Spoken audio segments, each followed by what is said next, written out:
Hello everyone, welcome to my YouTube channel extrinsic coaching. आज के video में हम बात करने वाले हैं about this question paper solution of GS SSB junior inspector. The exam was taken on the date 4/3/2018 और ये उसका एडवर्टाइजमेंट नंबर है 124201617। और उस क्वेश्चन पेपर में आपको बहुत ही इम्पोर्टेंट एमसीक्यूज मिल जाएंगे। अगर आपकी ब्रांच जो है वो मैकेनिकल इंजीनियरिंग है, आपकी ब्रांच जो है वो इलेक्ट्रिकल इंजीनियरिंग है या तो इलेक्ट्रॉनिक्स एंड कम्युनिकेशन इंजीनियरिंग है। इस क्वेश्चन पेपर में काफ़ी सारे क्वेश्चन जो नॉन टेक्निकल के हैं वो गुजराती लैंग्वेज में दिए हुए हैं। तो मैं वहाँ पे जहाँ पे ज़रूरत होगा वहाँ पे मैं आपको इंग्लिश ट्रांसलेशन करके दिखाऊंगा। गुजराती ग्रामर के क्वेश्चंस भी काफ़ी सारे क्योंकि सिलेबस में थे तो है, उस क्वेश्चन को हम स्किप करके आगे बढ़ेंगे। वैसे टोटल 149 क्वेश्चन है तो ये वीडियो थोड़ा सा लंबा होगा, लेकिन बहुत ही डिटेल में मैं आपको इस क्वेश्चन पेपर का सॉल्यूशन दूंगा। तो अंत तक इस वीडियो के बने रहिएगा। अब तक अगर आपने चैनल को सब्सक्राइब नहीं किया है तो फटाफट सब्सक्राइब कर दीजिए, वीडियो को लाइक नहीं किया है तो फटाफट लाइक कर दीजिए और अपने फ्रेंड्स के साथ शेयर करना मत भूलना। तो चलिए स्टार्ट करते हैं। यहाँ पे सबसे पहला क्वेश्चन जो दिया हुआ है वो है A spring materials must have blank property. Spring materials must have a blank property. Spring material का कौन सा प्रॉपर्टी होना चाहिए, मतलब जो मस्ट है ये होना ही चाहिए। तो आपको पता है कि अगर स्प्रिंग है तो उसका रेजिलियंस होना ही चाहिए। Option A is the correct answer here. Spring material है तो उसका रेजिलियंस होना ही चाहिए। रेजिलियंस क्या होता है सर? तो रेजिलियंस के बारे में अगर बात करें तो resilience is nothing but resilience is ability of the material to absorb energy when it deform elastically and release that energy upon unloading। तो जो आपका स्प्रिंग जो है वो स्प्रिंग का जो इलास्टिसिटी है that is the resilience of the spring, आप कह सकते हो due to resilience of the spring. और ये प्राइमरी प्रॉपर्टी है स्प्रिंग का।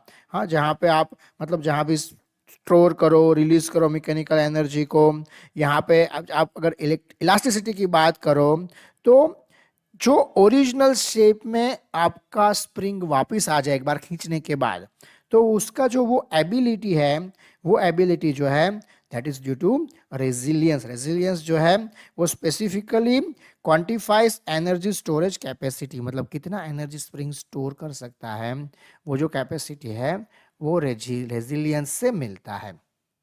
तो this is the first question जिसका आंसर ये होगा। Second question numerical types question दिया हुआ है। Lamp A of 80 volt 200 volt 80 watt, हाँ इसको वॉट बोलते हैं, 200 volt and the lamp B of 50 watt 200 volt are connected in series across the 200 volt supply. देखो यहाँ पे कैसा दिया हुआ है, मैं आपको थोड़ा सा डायग्राम ड्रॉ करके एक्सप्लेन करता हूँ।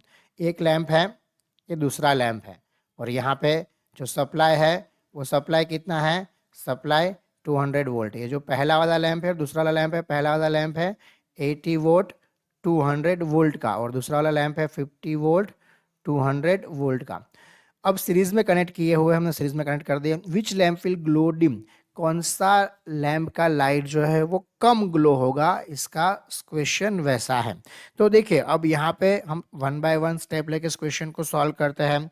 देखो यहाँ पे सबसे पहले हमें क्या कैलकुलेट करना पड़ेगा, सबसे पहले हमें रेजिस्टेंस कैलकुलेट करना पड़ेगा। दोनों लैंप का रेजिस्टेंस कैलकुलेट करेंगे तो समझ में आएगा, ठीक है। तो सबसे पहले आपको फॉर्मूला पता है, P is equal to V square by R या P is equal to I square R. बहुत ही स्टैंडर्ड फॉर्मूला है। जहाँ भी ये इलेक्ट्रिकल वाला पोर्शन जो है वो सिलेबस में होता है वहाँ पे एक्स क्वेश्चन इस फॉर्मूला से आ ही जाता है। तो P is equal to V square by R, तो R इज इक्वल टू क्या होगा आपका वी स्क्वायर बाय P होगा। तो हम सबसे पहले करते हैं रेजिस्टेंस ऑफ ए कैलकुलेट करते हैं, मतलब इसको बोल देते हैं ए और इसको बोल देते हैं बी। तो रेजिस्टेंस ऑफ ए क्या होगा, यहाँ पे जगह कम है तो मैं ऐसे लिख रहा हूँ। रेजिस्टेंस ऑफ ए क्या होगा, रेजिस्टेंस ऑफ ए आपको पता है यहाँ पे फॉर्मूला आर इधर आ जाएगा, वी स्क्वायर बाय पी होगा। तो यहाँ पे देखो वी स्क्वायर वी कितना है 200 वोल्ट है डिवाइड बाय पी, पावर कितना है ए का 80 है, ठीक है। तो आपको यहाँ से कैलकुलेट करोगे तो रेजिस्टेंस ऑफ ए कितना मिलेगा सर, रेजिस्टेंस ऑफ ए जो है वो 500 ओहम मिलेगा। कैलकुलेशन करोगे तो हाँ 200 इंटू 200 डिवाइड बाई 80, थोड़ा सा मैथ्स कर लेना तो आंसर जो है वो 500 ओहम मिलेगा। अब बात करते हैं रेजिस्टेंस ऑफ बी की। रेजिस्टेंस ऑफ बी कैलकुलेट करते हैं, यहाँ पे मैं लिख रहा हूँ रेजिस्टेंस ऑफ बी जो है वो अगेन क्या होगा 200 का स्क्वायर डिवाइड बाय, यहाँ पे कितना है पावर, पावर जो है वो 80 है, तो आप 200 का स्क्वायर करोगे तो आपको पता है 4 और 40 1 2 3 40 डिवाइड बाय 80, तो इससे आप कैलकुलेट कर पाओगे। ये जो है आपका कितना मिलेगा, सिंपली 800 ओम मिलेगा। ठीक है, तो देखो यहाँ पे 500 ओम मिला, यहाँ पे 800 ओम मिला। अब किसका रेजिस्टेंस ज्यादा है, हमें ये देखना है किसका रेजिस्टेंस ज्यादा है। देखो सीरीज में कनेक्ट किया हुआ है तो पावर कैसे फ्लो होता है, अगेन पावर का एक ही फॉर्मूला है, P is equal to I square R, बहुत ही स्टैंडर्ड फॉर्मूला है, यहाँ से क्वेश्चन आ ही जाता है। तो सीरीज में है तो करंट तो दोनों में से सेम पास होगा, करंट दोनों में से अगर सेम पास होगा तो लैंप जिसका रेजिस्टेंस लो होगा वो लेस पावर डिसिपेट करेगा, और जिसका रेजिस्टेंस ज्यादा होगा वो ज्यादा पावर डिसिपेट करेगा। तो जिसका रेजिस्टेंस लो है वो लेस पावर डिसिपेट करेगा, तो वो उसका जो लाइट है वो कम जाएगा, मतलब वो डिम रहेगा। तो यहाँ पे किसका रेजिस्टेंस कम है, यहाँ पे ए का रेजिस्टेंस जो है वो कम है, बी का रेजिस्टेंस 800 है, ए का रेजिस्टेंस 500 है। तो ए का रेजिस्टेंस क्योंकि कम है तो उसमें जो लाइट ग्लो करेगा वो डिम रहेगा। तो यहाँ पे ऑप्शन ए जो है वो बिल्कुल सही आंसर है, lamp A will glow dim. ठीक है, बात करते हैं नेक्स्ट क्वेश्चन की। नेक्स्ट क्वेश्चन जो है अगेन नॉन टेक्निकल क्वेश्चन में, नॉन टेक्निकल क्वेश्चन बहुत डिटेल में नहीं जाऊंगा, फटाफट आगे बढ़ेंगे। यहाँ पे गुजराती में लिखा हुआ है, मैं गुजराती में पढ़ता हूँ। गुजरात सरकार द्वारा कन्या केळवणी અને શાળા પ્રવાસો દ્વારા क्या નાણાકીય વર્ષથી શરૂઆત કરવામાં આવી હતી? હવે ખરેખર તમે જુઓ તો આ શરૂઆત જે છે 2003-2004 થી કરવામાં આવી હતી, તો ઓપ્શન ડી જે છે यहाँ राइट आंसर છે। नेक्स्ट क्वेश्चन ની વાત કરીએ। Next question Schottky diode are, Schottky diode are, Schottky diode, देखो यहाँ पे ये क्वेश्चन जो है ना, ये क्वेश्चन में एक्चुअली ऑप्शन ए और बी दोनों काफी लोग आंसर कर सकते हैं। Schottky diode metal semiconductor junction diode है। ये क्वेश्चन काफी सारी एग्जाम में काफी बार पूछा गया है, बहुत ही इंपॉर्टेंट क्वेश्चन है। शॉर्टकी डायोड जो है वो aluminium in contact with the heavily doped n type, अगर देखो आपको स्पीड ज्यादा चाहिए तो आपका जो डेप्लेशन लेयर विड्थ है वो डेप्लेशन लेयर विड्थ कम होना चाहिए, और डेप्लेशन विड्थ कम होने के लिए हेवीली डॉपिंग, मतलब हेवी डॉप करोगे तो डेप्लेशन लेयर विड्थ कम होगा, क्योंकि डेप्लेशन लेयर विड्थ जो है वो इनवर्सली प्रोपोर्शनल टू डॉपिंग है। तो जितना आपका डेप्लेशन लेयर विड्थ कम होगा, जितना ज्यादा डॉपिंग करोगे उतना डेप्लेशन लेयर विड्थ जो है वो कम होगा, और जितना आपका डेप्लेशन लेयर विड्थ कम होगा उतना आपको स्पीड जो है वो अच्छा मिलेगा। तो यहाँ पे एल्यूमिनियम जो है in contact with the heavily doped n type semiconductor Schottky diode जो है वैसा होना चाहिए। देखो ऑप्शन बी भी गलत नहीं है, अगर आप लाइटली डॉप करोगे तो स्पीड कम मिलेगा, लेकिन शॉर्टकी डायोड तो उससे भी बन सकता है। एल्यूमिनियम से contact with lightly doped n type semiconductor से भी शॉर्टकी डायोड बन सकता है क्या sir?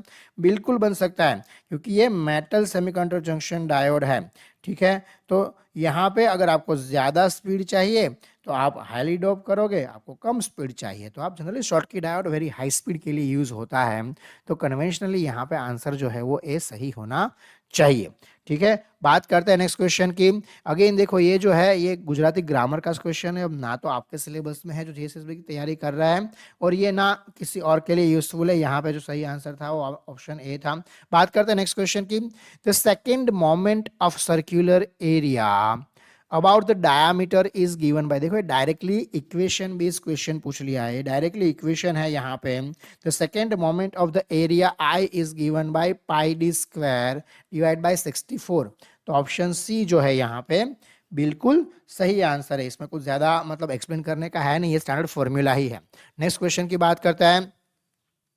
In a load flow analysis, the load connected at the bus is represented as, in load flow analysis load connected in the bus, देखो अब यहाँ पे ये 7 नंबर का जो क्वेश्चन है उसमें ऑप्शंस क्या है देखते हैं। Constant current drawn from the bus, constant impedance connected at the bus, voltage and frequency dependent source at the bus, constant real and reactive power drawn from the bus. तो load flow analysis अगर आप बात करो तो देखो power flow जब भी होगा, लोड फ्लो मतलब पावर फ्लो, पावर फ्लो की जब हम बात करें तो लोड बस जो है वो जनरली आप ऐसा कह सकते हो कि एक पीक्यू बस है। इसका मतलब पी मतलब आप कह सकते हो कि रियल पावर, और क्यू मतलब रिएक्टिव पावर। हाँ, लोड फ्लो की हम बात करें तो इसको हम कह सकते हैं पीक्यू बस है।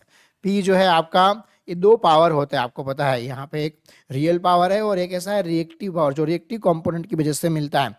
हाँ, तो ये जो पावर जो है वो ड्रोन होगा तो वो रियल एंड रिएक्टिव पावर दोनों की वजह से होगा। तो ऐसा कौन सा ऑप्शन है sir? constant real and reactive power. Option D is the right answer here. Next question की बात करते हैं, क्वेश्चन नंबर 8. अगेन ये क्वेश्चन भी जो है यहाँ पे भी थोड़ा सा कंफ्यूजन वाला क्वेश्चन है, हालांकि नॉन टेक्निकल का क्वेश्चन है. इस क्वेश्चन में ये पूछना चाहते हैं कि अहमदाबाद का जो सिविल हॉस्पिटल है वो किसने बिल्ड किया था.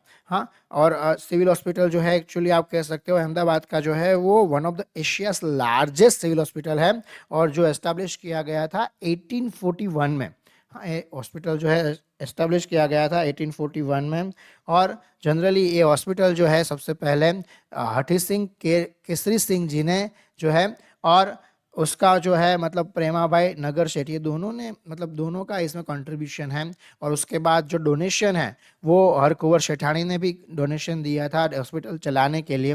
तो देखिए कितना पुराना हॉस्पिटल और सबसे बड़ा हॉस्पिटल जो है अहमदाबाद का सिविल हॉस्पिटल है वो. तो उसके बारे में क्वेश्चन पूछ लिया है यहाँ पे. आंसर ये आप दोनों दे सकते हो, उसके बाद इसने भी डोनेशन दिया हुआ है. बात करते हैं नेक्स्ट क्वेश्चन की. और 3 capacitor each of 1 microfarad is connected in the parallel to this combination. A fourth capacitor of 1 microfarad is connected in series. The equivalent capacitance of the system is. System का equivalent capacitance क्या होगा. देखो अब यहाँ पे सबसे पहले क्या दिया हुआ है sir, capacitor of 1 microfarad connected in parallel. आपको पता है कि अगर कैपेसिटर को पैरेलल में कनेक्ट करेंगे तो उसका सम होगा, मतलब वो होगा 3 माइक्रोफेराडे. और उसके साथ 1 माइक्रोफेराडे सीरीज में. 1 माइक्रोफेराडे सीरीज में मतलब क्या होगा, वो आप कह सकते हो 1/c is equal to 1/c1 plus 1/c2. ऐसे कैलकुलेट कर सकते हो. तो ऐसा अगर आप कैलकुलेट करोगे तो c1 c2 divide by c1 plus c2 ऐसे आएगा. तो 3 divide by c1 plus c2, तो 3 डिवाइड बाई क्या आएगा आपका 4 आएगा. तो यहाँ पे जो सही आंसर है वो ऑप्शन ए 3/4 माइक्रोफेराडे. बहुत ही सिंपल क्वेश्चन है. लेकिन कैपेसिटर देखो, रेजिस्टेंस और कैपेसिटेंस सीरीज और पैरेलल उल्टा कॉन्सेप्ट है. रेजिस्टेंस को सीरीज में कनेक्ट करोगे तो सम होगा, पैरेलल में ऐसे R1 R2 divide by R1 plus R2 होगा. और कैपेसिटर में आप सीरीज में कनेक्ट करोगे तो C1 C2 divide by C1 plus C2 होगा, और पैरेलल में कनेक्ट करोगे तो क्या होगा, सम होगा सिंपली. ठीक है, पैरेलल में क्या होगा, सम होगा. ठीक है, ये आपको याद रखना है. कैपेसिटर और रेजिस्टेंस, इंडक्टेंस, दोनों इंडक्टर और रेजिस्टेंस का कॉन्सेप्ट सेम है, कैपेसिटर का उनसे उल्टा कॉन्सेप्ट है. ये क्वेश्चन बहुत ही इंपॉर्टेंट क्वेश्चन है फ्रेंड्स. जनरली जहां भी ये रेजिस्टेंस कैपेसिटेंस वाला सिलेबस में होता है वहां एक क्वेश्चन पूछते हैं. इसरो के एग्जाम में भी इवन आप देखोगे, जो ईसी का एग्जाम होता है, इलेक्ट्रिकल का एग्जाम होता है, वहां जनरली एक क्वेश्चन आपको हर एक पेपर में ये पैरेलल कॉम्बिनेशन, सीरीज कॉम्बिनेशन से मिल ही जाएगा. तो बहुत ही इंपॉर्टेंट क्वेश्चन है. बात करते हैं नेक्स्ट क्वेश्चन की. एसिडिक जलीय द्रावण माटे व्हाट इज द राइट, ऐसा पूछा हुआ है. मतलब अगर आपको मैं थोड़ा सा इंग्लिश में बताऊं तो which is the true for the acidic aqueous solution. मतलब एसिडिक सॉल्यूशन होता है उसके लिए क्या सही है, which of the following option is the right here. So here option C is the right answer, as थियो plus should be greater than 10⁻²-7m. तो यहाँ पे अगर हम बात करें, देखो नेचुरल सॉल्यूशन की बात करें एट द 25 डिग्री सेंटीग्रेड, तो कॉन्सेंट्रेशन ऑफ हाइड्रोनियम आयंस जो है वो इक्वल टू 10⁻⁻7 जो है वो होना चाहिए एसिडिक सॉल्यूशन. तो concentration of hydronic ion greater than that natural solution है, तो इसीलिए यहाँ पे उससे ग्रेटर देन वाला जो आंसर होगा वो सही होगा. तो ग्रेटर देन वाला एक ही ऑप्शन है, तो option C is the right answer here. बात करते हैं नेक्स्ट क्वेश्चन की. अगेन देखो शॉर्टकी डायोड पूछ लिया है. शॉर्टकी डायोड एग्जामिनर को पूछने के लिए बहुत ही मतलब फेवरेट है, क्योंकि ये जो है मेटल सेमीकंडक्टर जंक्शन डायोड, जैसे मैंने आपको ऊपर बताया. हाँ, तो यहाँ से क्वेश्चन जनरली पूछ लेते हैं, और जनरली स्टूडेंट को इसके बारे में नॉलेज कम होता है, इसलिए यहाँ से क्वेश्चन बनते भी हैं. Schottky diodes can be use as, Schottky diode can be use as, मैंने अभी आपको ऊपर बताया, क्योंकि मेटल सेमीकंडक्टर जंक्शन है, अगर हाई डोपिंग यूज करेंगे तो बहुत ही फास्ट स्विचिंग स्पीड मिलेगा. तो हाई स्विचिंग डिवाइड आप कह सकते हो, high switching device, high speed switching device, बहुत ही इंपॉर्टेंट क्वेश्चन है फ्रेंड. ये क्वेश्चन काफी सारे एग्जाम में रिपीटेडली बहुत बार पूछा हुआ है. शॉर्टकी डायोड जो या तो उल्टा पूछ लेता है, which of the following diode is the high speed switching device, तो आंसर में आएगा शॉर्टकी डायोड. यहाँ पे उल्टा पूछ लिया है, लेकिन ये क्वेश्चन बहुत सारे एग्जाम में बहुत बार पूछते हैं. बात करते हैं नेक्स्ट क्वेश्चन की. In terms of the Poisson's ratio, the ratio of the Young modulus to shear modulus of elastic material is. देखिए ये भी डायरेक्टली इक्वेशन बेस्ड क्वेश्चन है, ऐसा कह सकते हो आप. E/G क्या होगा, आपको पता है कि जो यंग मॉड्यूलस E है उसका इक्वेशन क्या होता है, 2G into one plus new. तो यहाँ पे आपको ई बाई जी पूछा हुआ है, तो 2 इंटू वन प्लस न्यू जो है वो आंसर होगा। सो option A is the right answer here. बात करते हैं नेक्स्ट क्वेश्चन की। નીચે આપેલ વાક્યનો પ્રેરક સાચો વિકલ્પ શોધો। देखो अगेन गुजराती ग्रामर का क्वेश्चन मैं इसको स्किप कर रहा हूँ, यहाँ पे option B was the right answer, but हम इसको स्किप करें क्योंकि ये हमारे सिलेबस में अभी है ही नहीं और ये मतलब कोई काम का भी नहीं है हमारे के लिए अभी। नेक्स्ट क्वेश्चन की बात करते हैं। When the load on the transmission line is equal to the surge impedance loading, तो क्या होगा? देखो load on the transmission line का क्वेश्चन है, बहुत ही मतलब बढ़िया क्वेश्चन है अगर आप बात करो तो अगर लोड और सर्ज इंपीडेंस दोनों इक्वल होगा तो क्या होगा, ऐसा पूछा हुआ है। तो अगर लोड और सर्ज इंपीडेंस इक्वल होगा तो वोल्टेज जो है वो भी इक्वल होगा, तो receiving end voltage is equal to the sending end voltage होगा। तो यहाँ पे option C is the right answer, maximum power transfer theorem. हाँ, जो ट्रांसमिशन लाइन, जो network theorem maximum power transfer theorem पढ़ते हैं, वैसा भी ट्रांसमिशन लाइन में होता है आपका मैक्सिमम पावर ट्रांसफर थ्योरम। तो आपका जो इंपीडेंस है, लोड इंपीडेंस और आपका कैरेक्टरिस्टिक इंपीडेंस जिसे बोलते हैं सर्ज इंपीडेंस, अगर वो इक्वल रहा तो मैक्सिमम पावर ट्रांसफर होगा। मतलब जितना लोड आपका रिसीविंग एंड पे है उतना ही लोड आपको आउटपुट, मतलब जहां पे आपका लोड लगा हुआ है वहां पे आपको उतना ही वोल्टेज मिलेगा। मतलब जितना वोल्टेज आपने ट्रांसफर किया पूरा वोल्टेज जो है वो लोड में ट्रांसफर हो जाएगा। So this is the maximum power transfer theorem, उसका कॉन्सेप्ट है और ये भी बहुत ही इंपॉर्टेंट थियरम है।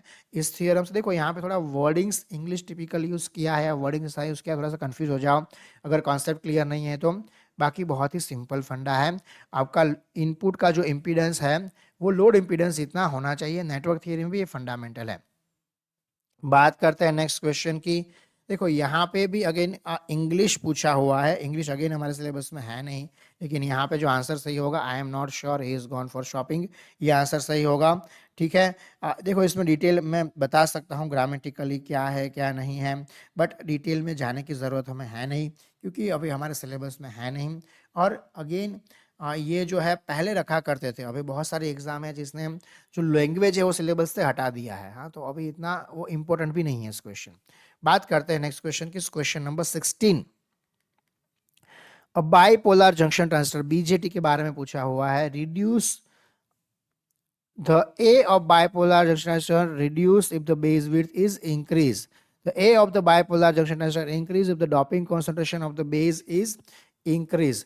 एक्चुअली यहाँ पे ए से क्या पूछना चाहते हैं, बीटा पूछना चाहते हैं। एक्चुअली ए नहीं होना चाहिए, यहाँ पे बीटा होना चाहिए क्योंकि बीजेटी का जो इंपॉर्टेंट कैरेक्टरिस्टिक है वो होता है बीटा।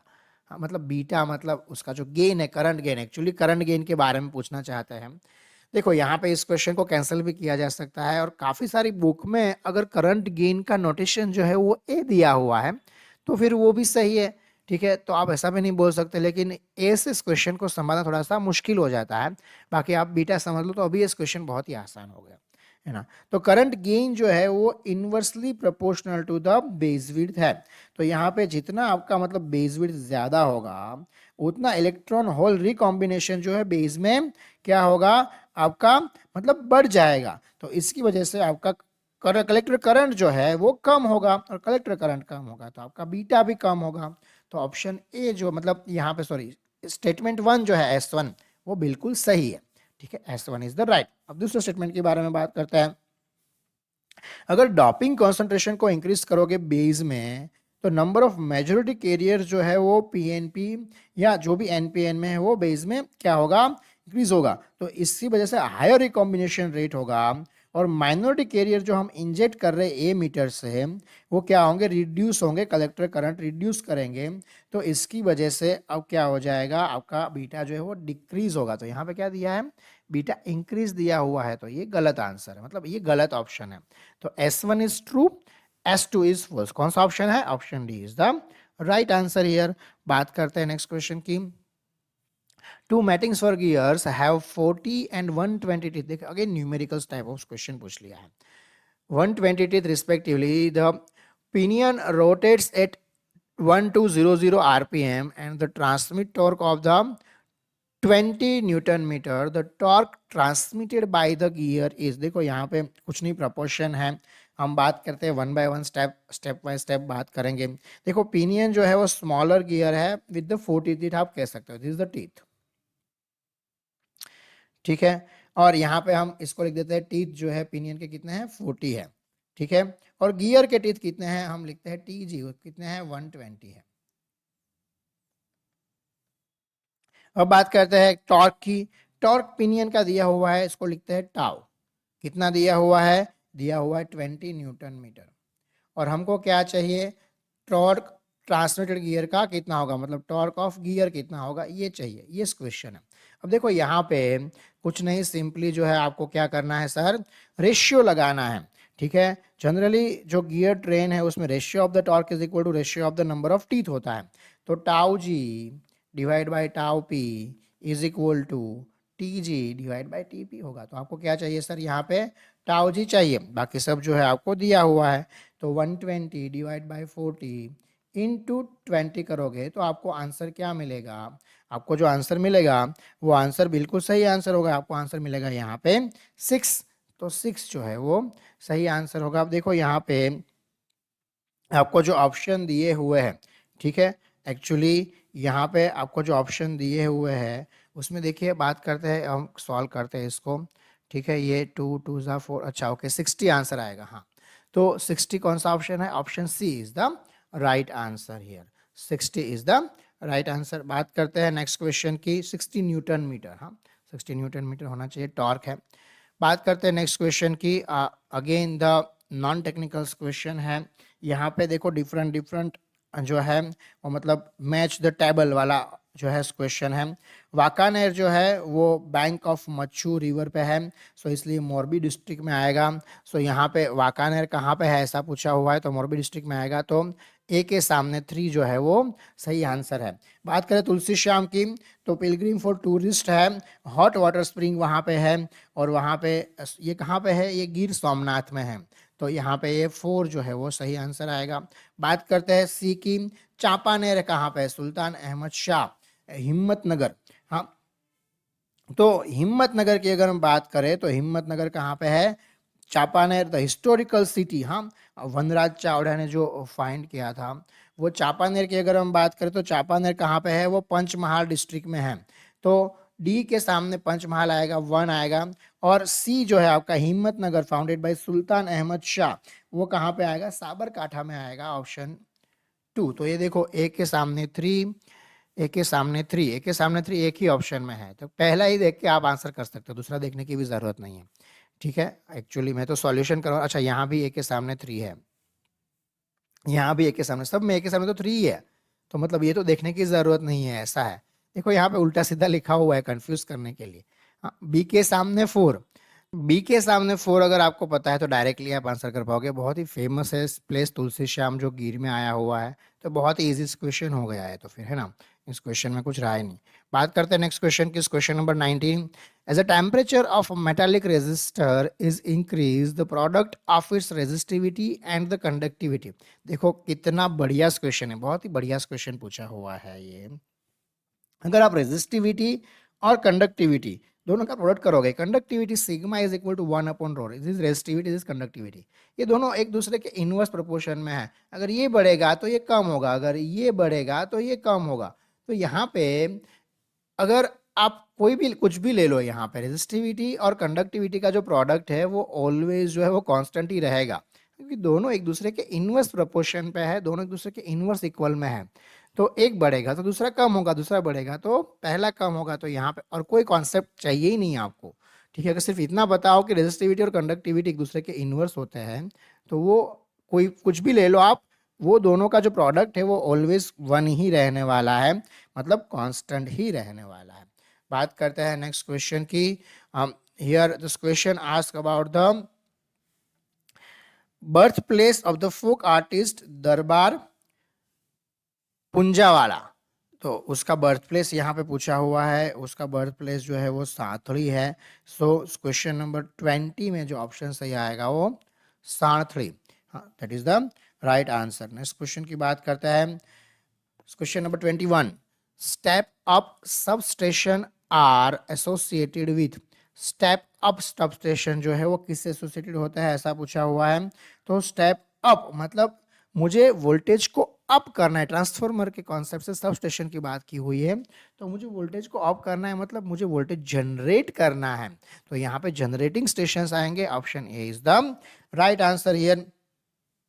स्टेप अप जो आपके पावर जनरेटिंग स्टेशन होते हैं, जहाँ पे रिलेटिवली लो वोल्टेज, मतलब आप कह सकते हो 11 केवी है या 25 केवी है, उसको स्टेप अप किया जाता है। और जनरली पावर ट्रांसफार्मर उसमें यूज़ किया जाता है to increase the voltage at very high level from 11 kV 25 kV से टू 20 केवी 400 केवी तक, मतलब एफिशिएंट लॉन्ग डिस्टेंस ट्रांसमिशन के लिए उसका मतलब जो है वो स्टेप अप किया जाता है। और वोल्टेज जो है वो मतलब आपको पता है कि उसका पावर लॉस जो होता है वो अगेन कितना होता है, आई स्क्वायर आर ही होता है। हाँ, तो इससे ही कैलकुलेट होता है उसका जो आपका पावर लॉस है, that is I square R. Okay, बात करते हैं नेक्स्ट क्वेश्चन की। क्वेश्चन नंबर 22 जो यहाँ पे दिया हुआ है, the threshold voltage of the MOS capacitor decreases with the increase in the gate oxide thickness. तो ये जो स्टेटमेंट है, ये स्टेटमेंट जो है ये गलत स्टेटमेंट है, क्योंकि थ्रेशोल्ड वोल्टेज जो होता है वो directly proportional to gate oxide thickness होता है। आप कह सकते हो कि threshold voltage VT directly proportional to, actually इसका बहुत बड़ा इक्वेशन है, यहाँ पे इतनी जगह नहीं है इसलिए मैं इक्वेशन लिख नहीं रहा हूँ, लेकिन थ्रेशोल्ड वोल्टेज जो होता है डायरेक्टली प्रोपोर्शनल टू जो है आपका ऑक्साइड थिकनेस होता है। तो यहाँ पे क्या दिया हुआ है कि डिक्रीज होगा, डिक्रीज नहीं होगा, मतलब डिक्रीज से इंक्रीज होगा, मतलब कैपेसिटर डिक्रीज करोगे तो इंक्रीज होगा आपका गेट ऑक्साइड थिकनेस, ऐसा नहीं है। मतलब आपका थ्रेशोल्ड वोल्टेज डिक्रीज करोगे तो गेट ऑक्साइड थिकनेस भी इंक्रीज होना चाहिए कि डिक्रीज होना चाहिए, डिक्रीज होना चाहिए, डायरेक्ट प्रोपोर्शन है। अगर ये डिक्रीज होगा तो ये भी डिक्रीज होगा, तो यहाँ पे इंक्रीज जो दिया हुआ है ये गलत है। बात करते हैं सेकेंड स्टेटमेंट की। थ्रेशोल्ड वोल्टेज जो है वो आप बढ़ाओगे मतलब कम करोगे तो सबस्ट्रेट डॉपिंग कॉन्सेंट्रेशन जो है वो इंक्रीज होगा, ये भी गलत है, क्योंकि थ्रेशोल्ड वोल्टेज जो है उसके भी डायरेक्ट प्रोपोर्शन में होता है। Threshold voltage directly proportional to the doping N ए।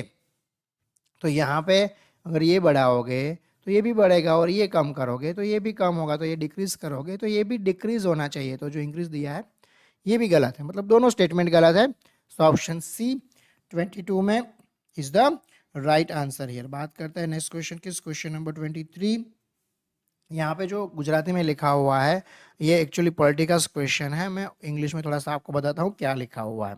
हाँ, विच writ can be issued against the person holding a public office without proper qualification, ये पूछा हुआ है। तो प्रॉपर क्वालिफिकेशन नहीं है तो क्यों वारंटो उसके अगेंस्ट जो है वो इश्यू किया जाता है, जिसको कहते हैं गुजराती में अधिकार प्रश्न। So option D is the right answer here. बात करते हैं नेक्स्ट क्वेश्चन की। क्वेश्चन नंबर 24 की। Hardness of the steel greatly improves with the hardness of the steel greatly improves with the cyaniding.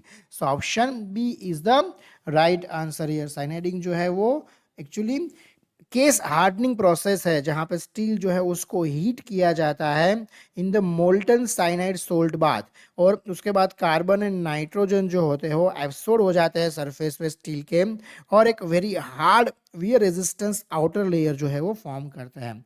और annealing, normalizing temperature, tempering, actually not temperature, annealing, normalizing और tempering, ये जो है heat transfer treatment process है। Primarily आपका toughness, और मतलब ये जो भी अलग ऑप्शन दिए हुए हैं आपको, मतलब डिफरेंट ऑप्शन, ये क्या है इसकी मैं बात कर रहा हूँ।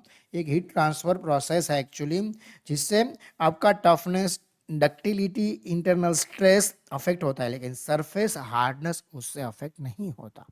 तो option B is the right answer here. बात करते हैं नेक्स्ट क्वेश्चन की। देखो प्रो कबड्डी लीग का क्वेश्चन पूछ लिया है। गुजरात फॉर्चून जायंट्स ये कौन सी, मतलब जीएफजी गुजरात फॉर्चून जायंट्स जो है ये प्रो कबड्डी लीग में है। बहुत ही सिंपल क्वेश्चन है। क्वेश्चन नंबर 26 की बात करते हैं। For given load the armature current of a synchronous motor will be minimum if the power factor is, power factor कितना होगा तो मिनिमम होगा। पावर फैक्टर का इक्वेशन क्या है, P इज इक्वल टू, ये भी बहुत इंपॉर्टेंट इक्वेशन है। हाँ, P is equal to √3 VI cos 5, cos 5 जो है क्या है, पावर फैक्टर है। तो for constant power output the constant voltage armature current is inversely proportional to the power factor. तो करंट मिनिमम होगा जो पावर फैक्टर मैक्सिमम होगा, मतलब पावर फैक्टर मैक्सिमम कितना हो सकता है, cos 5 मैक्सिमम कितना हो सकता है, 1 हो सकता है। So unity is the right answer. बात करते हैं नेक्स्ट क्वेश्चन की, क्वेश्चन नंबर 27।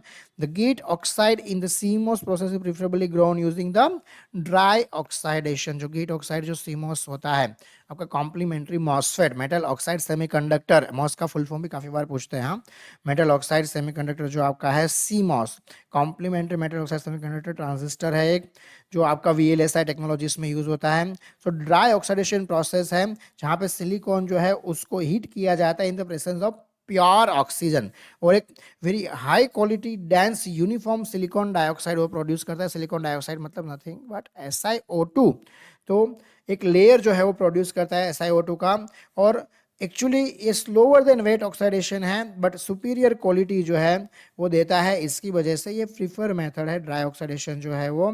और थिन गेट ऑक्साइड लेयर जो होता है सीमोस ट्रांजिस्टर में उसको फॉर्म करता है। So dry oxidation process is preferably use in the CMOS for thin gate ऑक्साइडेशन।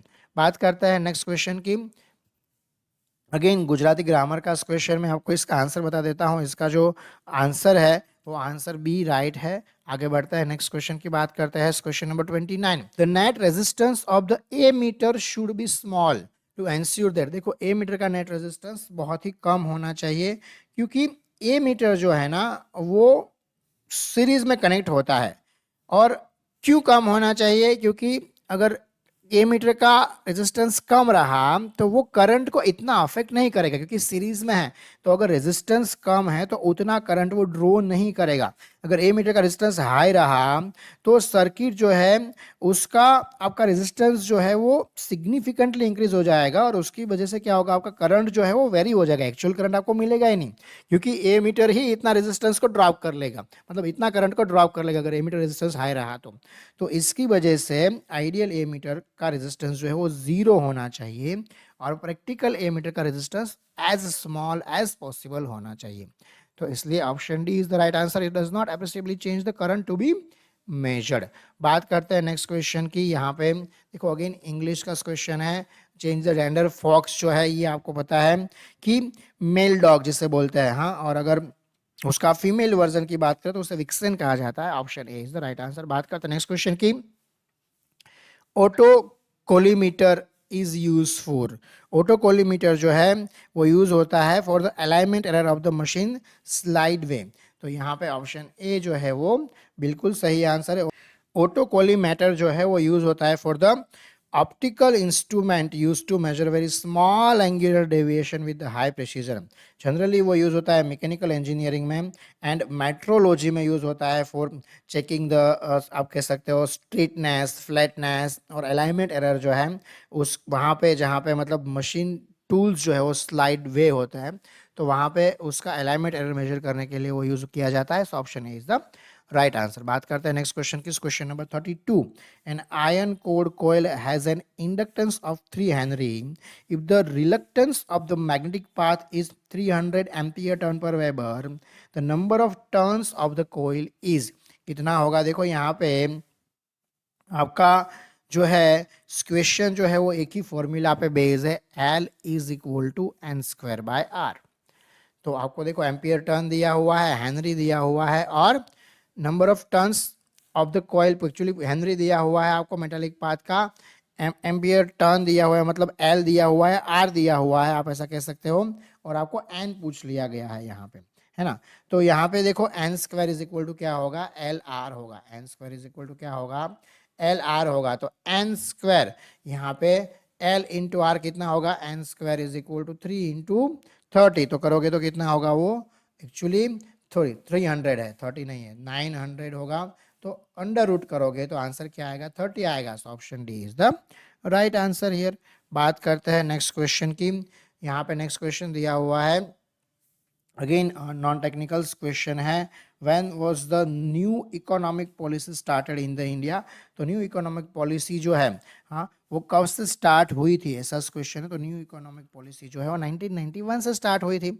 Option C is the right answer, जिसे NEP कहते हैं, हाँ, आपको पता ही होगा।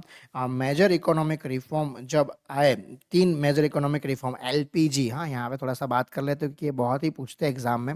LPG की बात करते हैं। LPG मतलब क्या है? LPG मतलब liberalisation privatisation. Industrialisation and globalisation. ये जो एलपीजी है और जो 1991 में लॉन्च किया था हमारे late ex prime minister doctor Manmohan Singh ने।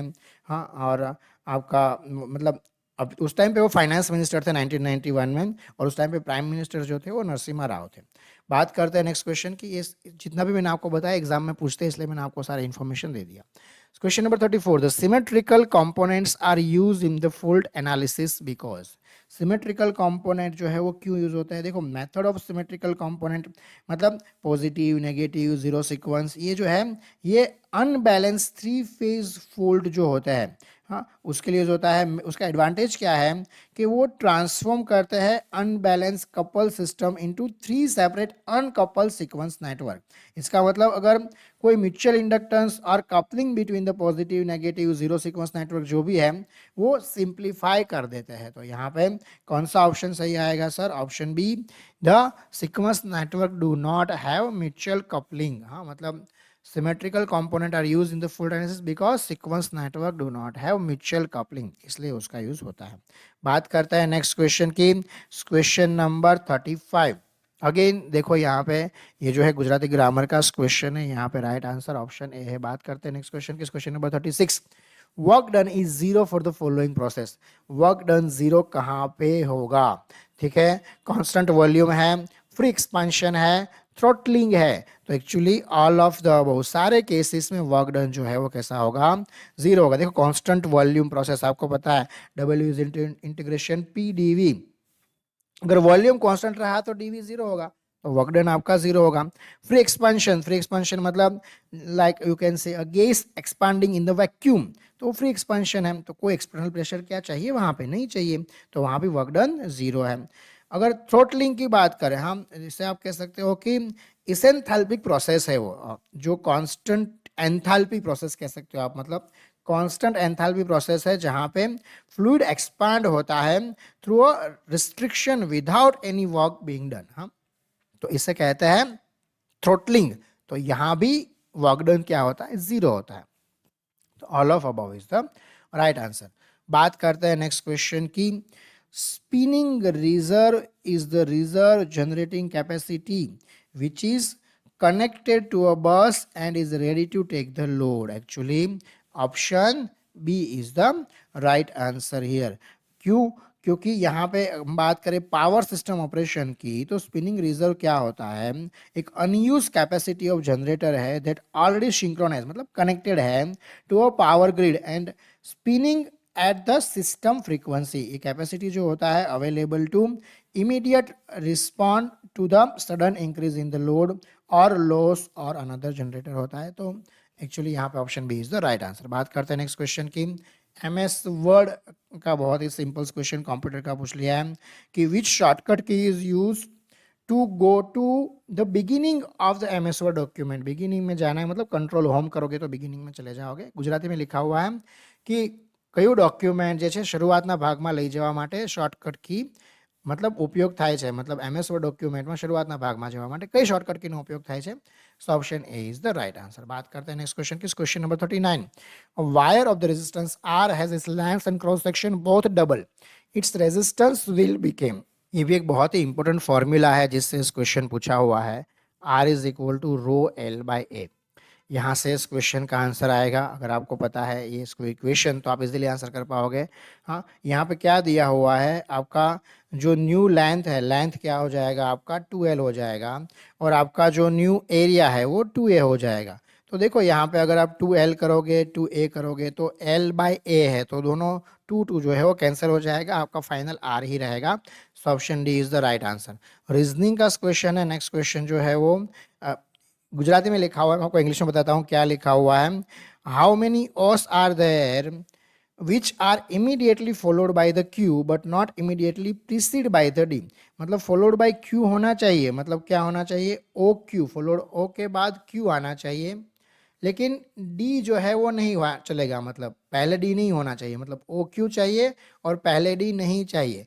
तो ऐसे कितनी जगह पे है ये देखना है। तो एक्चुअली आप देखोगे इसमें, तो ये हम एक्चुअली ये मैंने ऑलरेडी सॉल्व कर लिया है, इसलिए मैं आपको बता रहा हूँ कि यहाँ पे अगर आप देखोगे तो आपको जो है वो 2 बार मिलेगा। Option C is the right answer. बात करते हैं नेक्स्ट क्वेश्चन की, और 2 बार आपको डी के साथ भी मिलेगा, टोटल 4 बार मिलेगा। डी ओ क्यू आपको 2 बार मिलेगा, और ओ क्यू आपको 2 बार मिलेगा। ठीक है, और ओ क्यू जो आपको 2 बार मिलेगा उसमें एक बार पहले क्यू है और एक बार पहले सी है। The action of the JFET in its equivalent circuit can be best represented as action of JFET in its equivalent circuit can be best represented as voltage control current source VCCS actually कहते हैं इसे। Actually आप JFET का अगर voltage current characteristic draw करोगे तो ऐसा मिलेगा, जहाँ पे कांस्टेंट करंट मिलता है। हाँ, तो कांस्टेंट करंट की वजह से you can use as a current source. और JFET जो FET होता है, फील्ड इफेक्ट ट्रांजिस्टर, हाँ, जंक्शन फील्ड इफेक्ट ट्रांजिस्टर इसका फुल फॉर्म है। जो एफईटी होता है वो वोल्टेज कंट्रोल डिवाइस है, तो उसकी वजह से वोल्टेज कंट्रोल, और वो क्योंकि कांस्टेंट करंट देता है इसलिए करंट सोर्स, तो voltage control current source. Option D is the right answer. ये बात करते हैं नेक्स्ट क्वेश्चन की, question number 42। According to the first law of thermodynamics, first law of thermodynamics क्या कहता है? बहुत ही इंपॉर्टेंट क्वेश्चन है, काफी सारे एग्जाम में रिपीटेडली पूछा हुआ है। ऊपर वाला क्वेश्चन भी, हाँ, ये क्वेश्चन भी बहुत ही इंपॉर्टेंट है, बहुत बार बहुत सारे एग्जाम में पूछा हुआ है। तो first law of the thermodynamics, question number 42 is say that total energy of the system remain constant. तो यहाँ पे ऑप्शन डी जो है वो सही आंसर होगा। It is nothing but conservation of energy all about. हम it states that the energy can not be created और destroyed, only converted from one form to another form. ये आप बचपन से पढ़ते आ रहे हो, आपको सबको पता होगा। और एक्चुअली ये फर्स्ट लॉ ऑफ थर्मोडायनामिक्स से काफी लोग को नहीं पता होता है। हाँ, तो यहाँ पे ये बहुत ही सिंपल क्वेश्चन है। आपका कोई भी ब्रांच हो, ऐसा नहीं है कि मैकेनिकल वालों को ही आएगा, कोई भी ब्रांच हो, इस क्वेश्चन जो है वो बहुत ही सिंपल क्वेश्चन है। आपका कोई भी total energy of the isolated system है ऑलवेज कांस्टेंट रहता है। जनरली उसको ऐसे लिखा जाता है, हाँ, del U is equal to Q minus W. ये डायल है, हाँ, थोड़ा सा मेरा हैंड राइटिंग ऐसा है जल्दी जल्दी में करने के लिए। तो चेंज इन इंटरनल एनर्जी जो होगा equal to the heat added to the system minus work done by the system. तो इसका मतलब internal plus heat plus work जो होगा वो ऑलवेज एनर्जी जो होगा वो ऑलवेज कंजर्व होगा। फिर बात करते हैं नेक्स्ट क्वेश्चन की। अगेन गुजराती क्वेश्चन है। यहाँ पे जो है आपका, सॉरी, ऑप्शन डी जो है वो राइट आंसर है ना, ऑप्शन बी नहीं, ऑप्शन डी जो है वो राइट आंसर है। बात करते हैं नेक्स्ट क्वेश्चन की। Transformer takes the current of 0.6 ampere and absorb 64 volt when the primary is connected to its normal supply of 200 watt 50 hertz, the secondary being open circuit, the iron loss कितना होगा transformer में, ये पूछा हुआ है। देखिए, जब नो लोड होगा तो पावर कितना दिया है, सबसे पहले बात करते हैं 64 वोल्ट जो दिया हुआ है उसकी बात करते हैं। उसके बाद नो लोड करंट कितना दिया हुआ है, आई जीरो जो है नो लोड करंट दिया हुआ है 0.6 एम्पियर। यहाँ पे आपको पता है P is equal to VI होता है। आयरन लॉस, देखो यहाँ पे 2 लॉस होते हैं नो लोड पे। हाँ, आपका एक जो है उसमें सबसे इंपॉर्टेंट जो आयरन लॉस है, काफ़ी बार पूछा जाता है एग्जाम में, which of the following is the major loss in the transformer. तो आयरन लॉस सही आंसर आएगा। हाँ, आयरन लॉस ट्रांसफार्मर बहुत ही ज़्यादा मतलब इफेक्टिव होता है। मैग्नेटाइजिंग कंपोनेंट होता है, एक आयरन लॉस कंपोनेंट होता है, मतलब 2 कंपोनेंट करंट के एक्चुअली होते हैं नो लोड पे। तो आयरन लॉस जो है वो कितना होगा, आई डब्ल्यू अगर आप बात करो, अगर मैं लिखूँ तो I W is equal to P I by V I. P is equal to V I, उसी से हम इक्वेशन बना रहे हैं। ठीक है, तो यहाँ पे आपको वी आई और पी आई दिया हुआ है 64/200, बस यही करना है एक्चुअली। तो 64/200 करोगे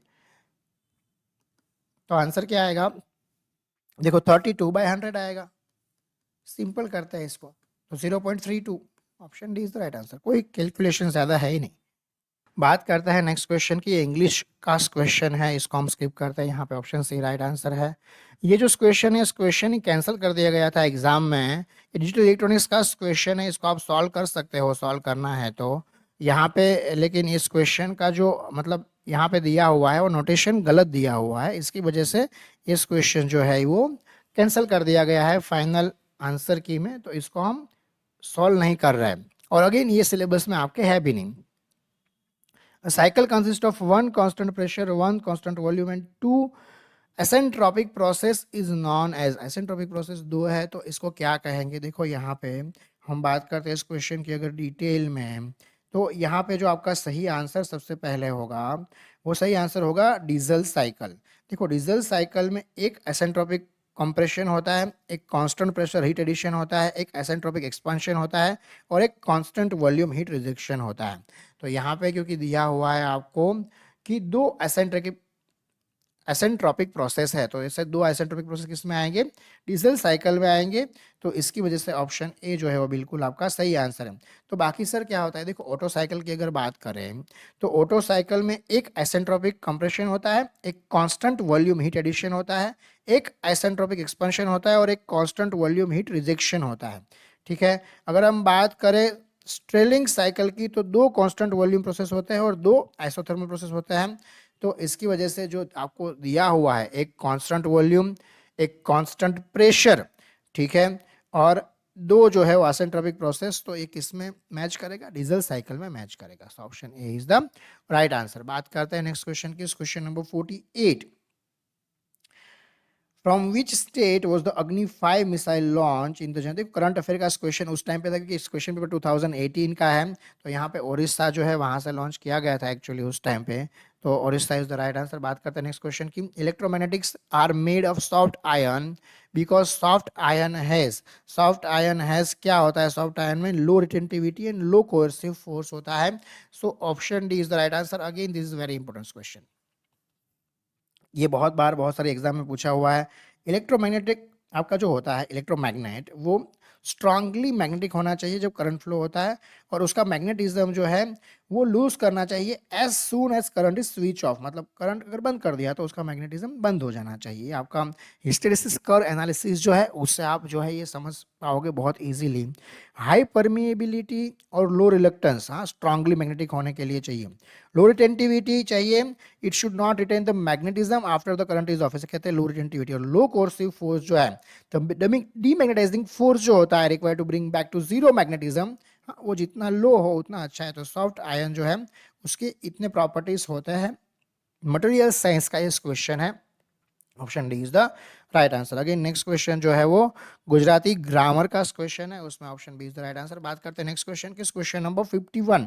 क्वेश्चन नंबर 51 जो है यहाँ पे दिया हुआ है वो है आपका 6 पोल लैप वाउंड डीसी जनरेटर है 600 कंडक्टर्स ऑन इट्स आर्मेचर। देखो यहाँ पे, and then flux per pole is 0.02 Weber and the speed at which the generator must be run to generate 300 volt is कितना होगा, मतलब फिर पूछा है आरपीएम में। तो देखो यहाँ पे सिंपल एक फॉर्मूला है, ये फॉर्मूला भी बहुत ही इंपॉर्टेंट फॉर्मूला है, यहाँ से बहुत क्वेश्चन पूछ लिए जाते हैं। EG is equal to 5ZNP divide by 60 ampere, actually generator का ये फॉर्मूला है, और इस फॉर्मूला से जनरेटर के काफ़ी सारे क्वेश्चन काफ़ी सारे एग्जाम में पूछे जाते हैं। बस इसमें आपको वैल्यूज रखना है। अब कितना पोल दिया हुआ है सर, 6 पोल दिया हुआ है। अच्छा 1 बाय 1 यहाँ पे रखते हैं, यहाँ थोड़ा ऊपर करते हैं। हाँ ई हमें जो है ई जी उसको हमें फाइंड करना है, एक्चुअली एन फाइंड करना है, तो ई जी जो है एक्चुअली हमें दिया हुआ है। ठीक है, तो हमें क्या फाइंड करना है सर, हमें जो है वो एन फाइंड करना है। तो एन कैलकुलेट करते हैं यहाँ पे ये, तो ई जी इंटू 60 और into A divide by 5ZP, ये हमारा फॉर्मूला बनेगा। तो हमारा जो एन है यहाँ पे वो क्या है, एन जो है वो 300 इंटू 60 डिवाइड बाय 0.02 इंटू 600। तो अगर आप कैलकुलेट करोगे तो एन कितना बनेगा 18000 डिवाइड बाय 12, तो ये आपका जो है वो 15 बनेगा। सो ऑप्शन मतलब 1500 आरपीएम, हाँ मतलब 15 नहीं सॉरी, तो ये यहाँ पे option D is the right answer, मतलब 1500 आरपीएम जो है आपका वो सही आंसर होगा। बात करते हैं नेक्स्ट क्वेश्चन की, डेसिमल को बीसीडी में कन्वर्ट करने को बोला है, बहुत ही इजी क्वेश्चन है, option B is the right answer here. Again digital electronic syllabus में है नहीं तो डिटेल में जा नहीं रहे हैं। बात करते हैं नेक्स्ट क्वेश्चन की, क्वेश्चन नंबर 53 जो है उसमें ऑप्शन सी छोटा उदयपुर जो है वो राइट आंसर है। क्या पूछा हुआ है मैं आपको इंग्लिश में बता देता हूँ कि जो नसवाड़ी तालुका है वो कहाँ पे, गुजरात के कौन से स्टेट में है। तो नसवाड़ी तालुका जो है वो पार्ट ऑफ छोटा उदयपुर डिस्ट्रिक्ट है, स्टेट ऑफ गुजरात है। बात करते हैं नेक्स्ट क्वेश्चन की, question number 54। A knock in the diesel engine occurs due to instantaneous and the rapid burning of the first part of the charge. तो actually option A is the right answer here. इसका अगर solution की बात करें तो देखो diesel knock क्यों होता है, diesel knock happens when the ignition delay period, मतलब time between the fuel injection and actual injection है, उसे बोलते हैं ignition delay period. It is too long, मतलब ये अगर इग्निशन डिले पीरियड बहुत बड़ा है तो डीजल नॉक होता है, ठीक है। इसकी वजह से क्या होता है, सिग्निफिकेंट अमाउंट ऑफ फ्यूल जो है एक्यूमुलेट होता है in the combustion chamber before it ignites, मतलब इग्नाइट होने से पहले कंबशन चैम्बर में बहुत ज़्यादा फ्यूल एक्यूमुलेट होगा, मतलब इकट्ठा होगा, और जब इग्निशन अकर होगा तो एंटायर एक्यूमुलेटेड फ्यूल एयर जो होगा, आपका जितना भी फ्यूल एयर जो है वो एक्यूमुलेट हुआ हुआ है, वो क्या होगा, आपका बर्न होगा ऑलमोस्ट इंस्टेंटेनियसली, मतलब और अनकंट्रोलेबल आप कह सकते हो, आप उसको कंट्रोल नहीं कर पाओगे, और इसकी वजह से शार्प प्रेशर राइज होगा, और इस कैरेक्टरिस्टिक को नॉकिंग साउंड कहते हैं, ठीक है। Option A is the right answer here. बात करते हैं नेक्स्ट क्वेश्चन, वासंदा नेशनल पार्क के बारे में पूछा हुआ है, कौन सा एनिमल वहां पे फाउंड होते हैं, तो वासंदा नेशनल पार्क में आपको पता है लेपर्ड, दीपड़ो, हाँ, option A is the right answer. बात करते हैं नेक्स्ट क्वेश्चन की, zero sequence current can flow from a line to a transformer bank if the windings are in grounded star delta, option A is the right answer here। zero sequence current component की अगर हम बात करें, देखो grounded star मतलब Y, हाँ, star मतलब ये कनेक्शन आपका, और डेल्टा मतलब ये, तो ग्राउंडेड स्टार कनेक्शन होता है तो उसमें न्यूट्रल पॉइंट होता है, हाँ, उसकी वजह से मतलब उसको ग्राउंड पे कनेक्ट किया जाता है, जो एक zero sequence current path offer करता है, और डेल्टा कनेक्शन जो होता है वो zero sequence current to circuit within close loop allow करता है, बट उसको ब्लॉक करता है एंटरिंग और लिविंग द लाइन टर्मिनल, इसलिए transformer with the grounded star winding on the line side will be zero sequence current flow, आप ऐसा कह सकते हो, तो मतलब ग्राउंडेड स्टार या डेल्टा जो भी है, so option A is the right answer here. बात करते हैं नेक्स्ट क्वेश्चन की, क्वेश्चन नंबर 57। अगेन बहुत ही सिंपल क्वेश्चन है, हाँ, आप इसको कर पाओगे ऐसे ए प्लस ए प्राइम और ए प्लस बी, इसको अगर आप सिंप्लीफाई करोगे तो ए प्लस बी जो है ऑप्शन डी 57 में इज द राइट आंसर। बात करते हैं नेक्स्ट क्वेश्चन की, question number 58। Again Gujarati grammar का क्वेश्चन है, इसका जो सही आंसर है वो सही आंसर जो है वो ऑप्शन बी खेदान मैदान करी नाखो। Next question, LRC represent a physical quantity, inductance, capacitance and resistance respectively. Which of the following combinations have dimension of frequency? देखो आपको ये पता होना चाहिए कि tau is equal to RC होता है, तो अगर 1 अपॉन टाउ करोगे तो आपको फ्रीक्वेंसी मिलेगा, मतलब 1 अपॉन आरसी करोगे तो आपको फ्रीक्वेंसी मिलेगा, ठीक है। तो 1 अपॉन आरसी ऐसा कोई ऑप्शन है, बिल्कुल है, option A is the right answer. Under root L by C होता है, हाँ, L by under root C नहीं होता, तो मतलब इसमें भी आपको जो ऑप्शंस बाकी के दिए हुए वो मैच नहीं होंगे, मतलब 1 upon under root L C होता है जो डायमेंशन ऑफ फ्रीक्वेंसी है, हाँ, resistance under root L by C होता है, अगर ऐसा लिखा हुआ है तो वो भी डायमेंशन ऑफ फ्रीक्वेंसी है, यहाँ पे ऐसा एक भी ऑप्शन है नहीं। बात करते हैं नेक्स्ट क्वेश्चन की, अगेन सिनोनिम पूछा हुआ है, टू इंक्वायर मतलब टू इंटोग्रेट, इंटेरोगेट मतलब होता है, ठीक है, तो ये ऑप्शन सी यहाँ पे सही आंसर है। बात करते हैं नेक्स्ट क्वेश्चन की, question number 61। The mean effective pressure obtain from the engine indicator indicates, the mean effective pressure जो होता है वो क्या इंडिकेट करता है, ऐसा पूछा हुआ है, तो वो एवरेज प्रेशर इंडिकेट करता है, option D is the right answer. Mean effective pressure मतलब क्वेश्चन आपको अगर थोड़ा बहुत अगर इंग्लिश भी पता है तो भी आप मीन का मतलब यही होता है, हम MEP जिसे कहते हैं मीन इफेक्टिव प्रेशर। एक जो हाइपोथेटिकल प्रेशर होता है, it is acted on the piston during the entire power stroke, और then it will produce the same amount of network as the product during the actual cycle, it is derive from the PV diagram, आप कह सकते हो।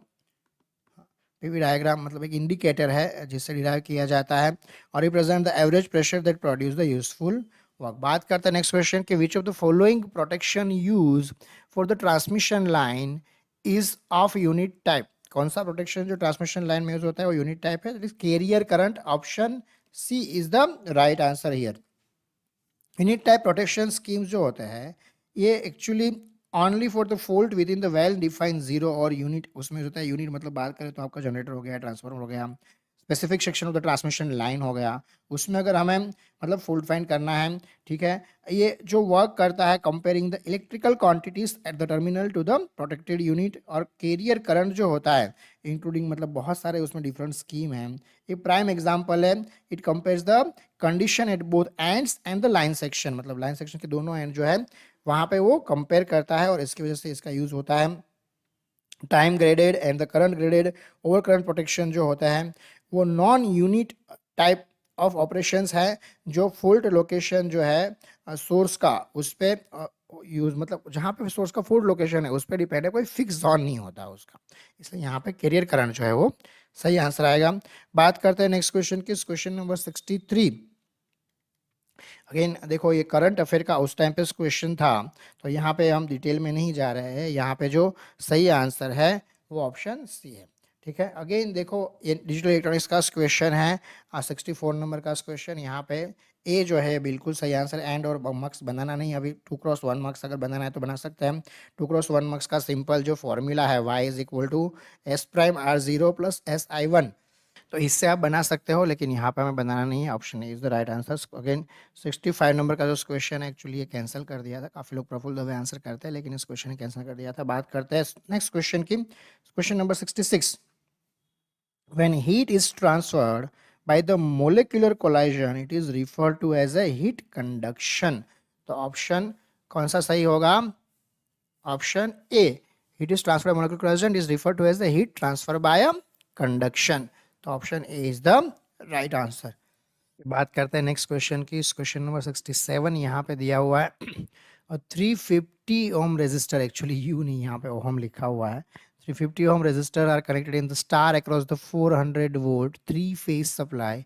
If one resistor is disconnected, the line current will be.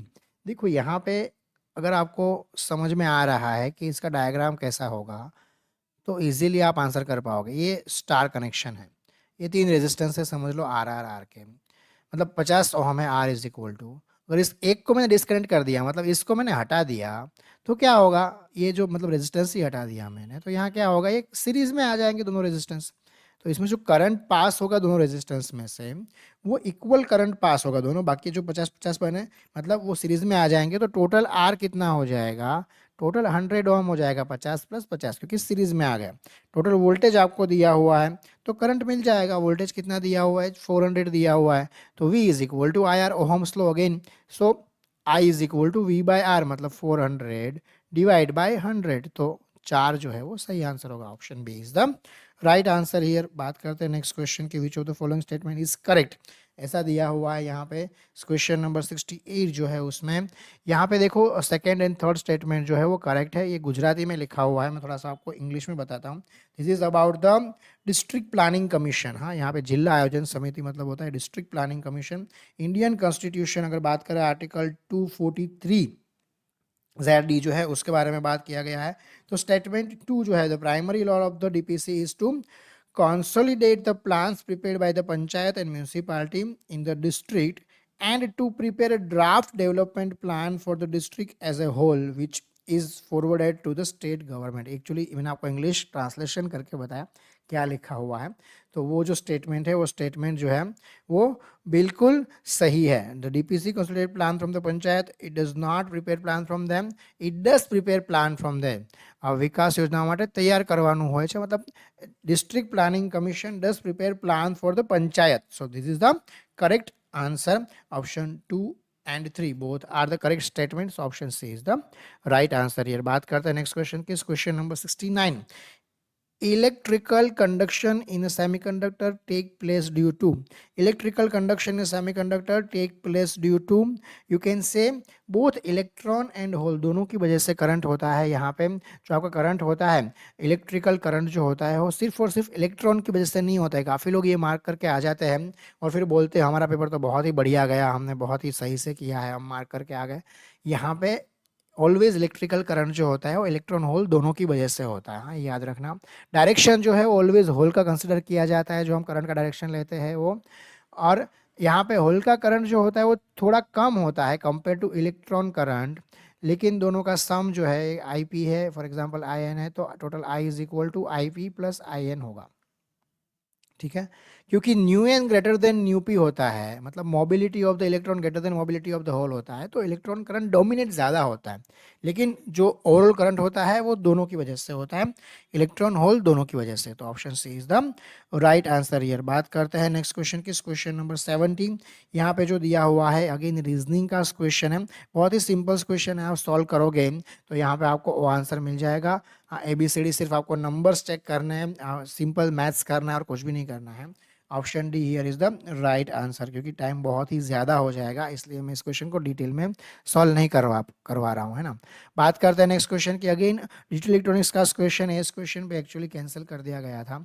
ये D जो flip flop है उसके आपको state space sequence से आपको स्टेट टेबल बनाना पड़ेगा, और स्टेट टेबल बनाओगे तो आपको जो है यहाँ पे आंसर मिल जाएगा। लेकिन ये इस क्वेश्चन जो है अगेन कैंसिल कर दिया गया है, पता नहीं आउट ऑफ सिलेबस रख के इस क्वेश्चन कर दिया, मतलब कैंसिल कर दिया है या क्या है, लेकिन इस क्वेश्चन को जो है वो 71 नंबर के इस क्वेश्चन को कैंसिल आउट कर दिया है। Otherwise you can find the D answer. हाँ, मतलब आप ऐसा फाइंड कर सकते हो, आपको जो डी ए मिलेगा एक्चुअली यहाँ पे आंसर आपको ऐसा मिलेगा, सॉल्व करोगे तो डी ए जो मिलेगा वो क्यू बी प्राइम मिलेगा, और डी बी मिलेगा वो क्यू ए मिलेगा।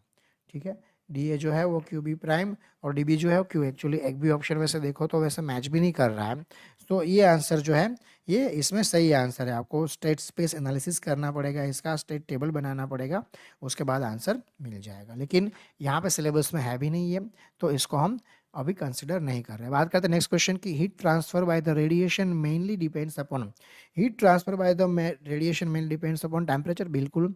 नेचर ऑफ द बॉडी, बिल्कुल। Kind the extent of its surface, कौन सी टाइप का सरफेस है, बिल्कुल सब पे डिपेंड करेगा। So all of above is the right answer. It depends on the temperature of the body, the fourth power temperature पे। Actually आपका इक्वेशन है, एक्चुअली इक्वेशन के बेस पे है।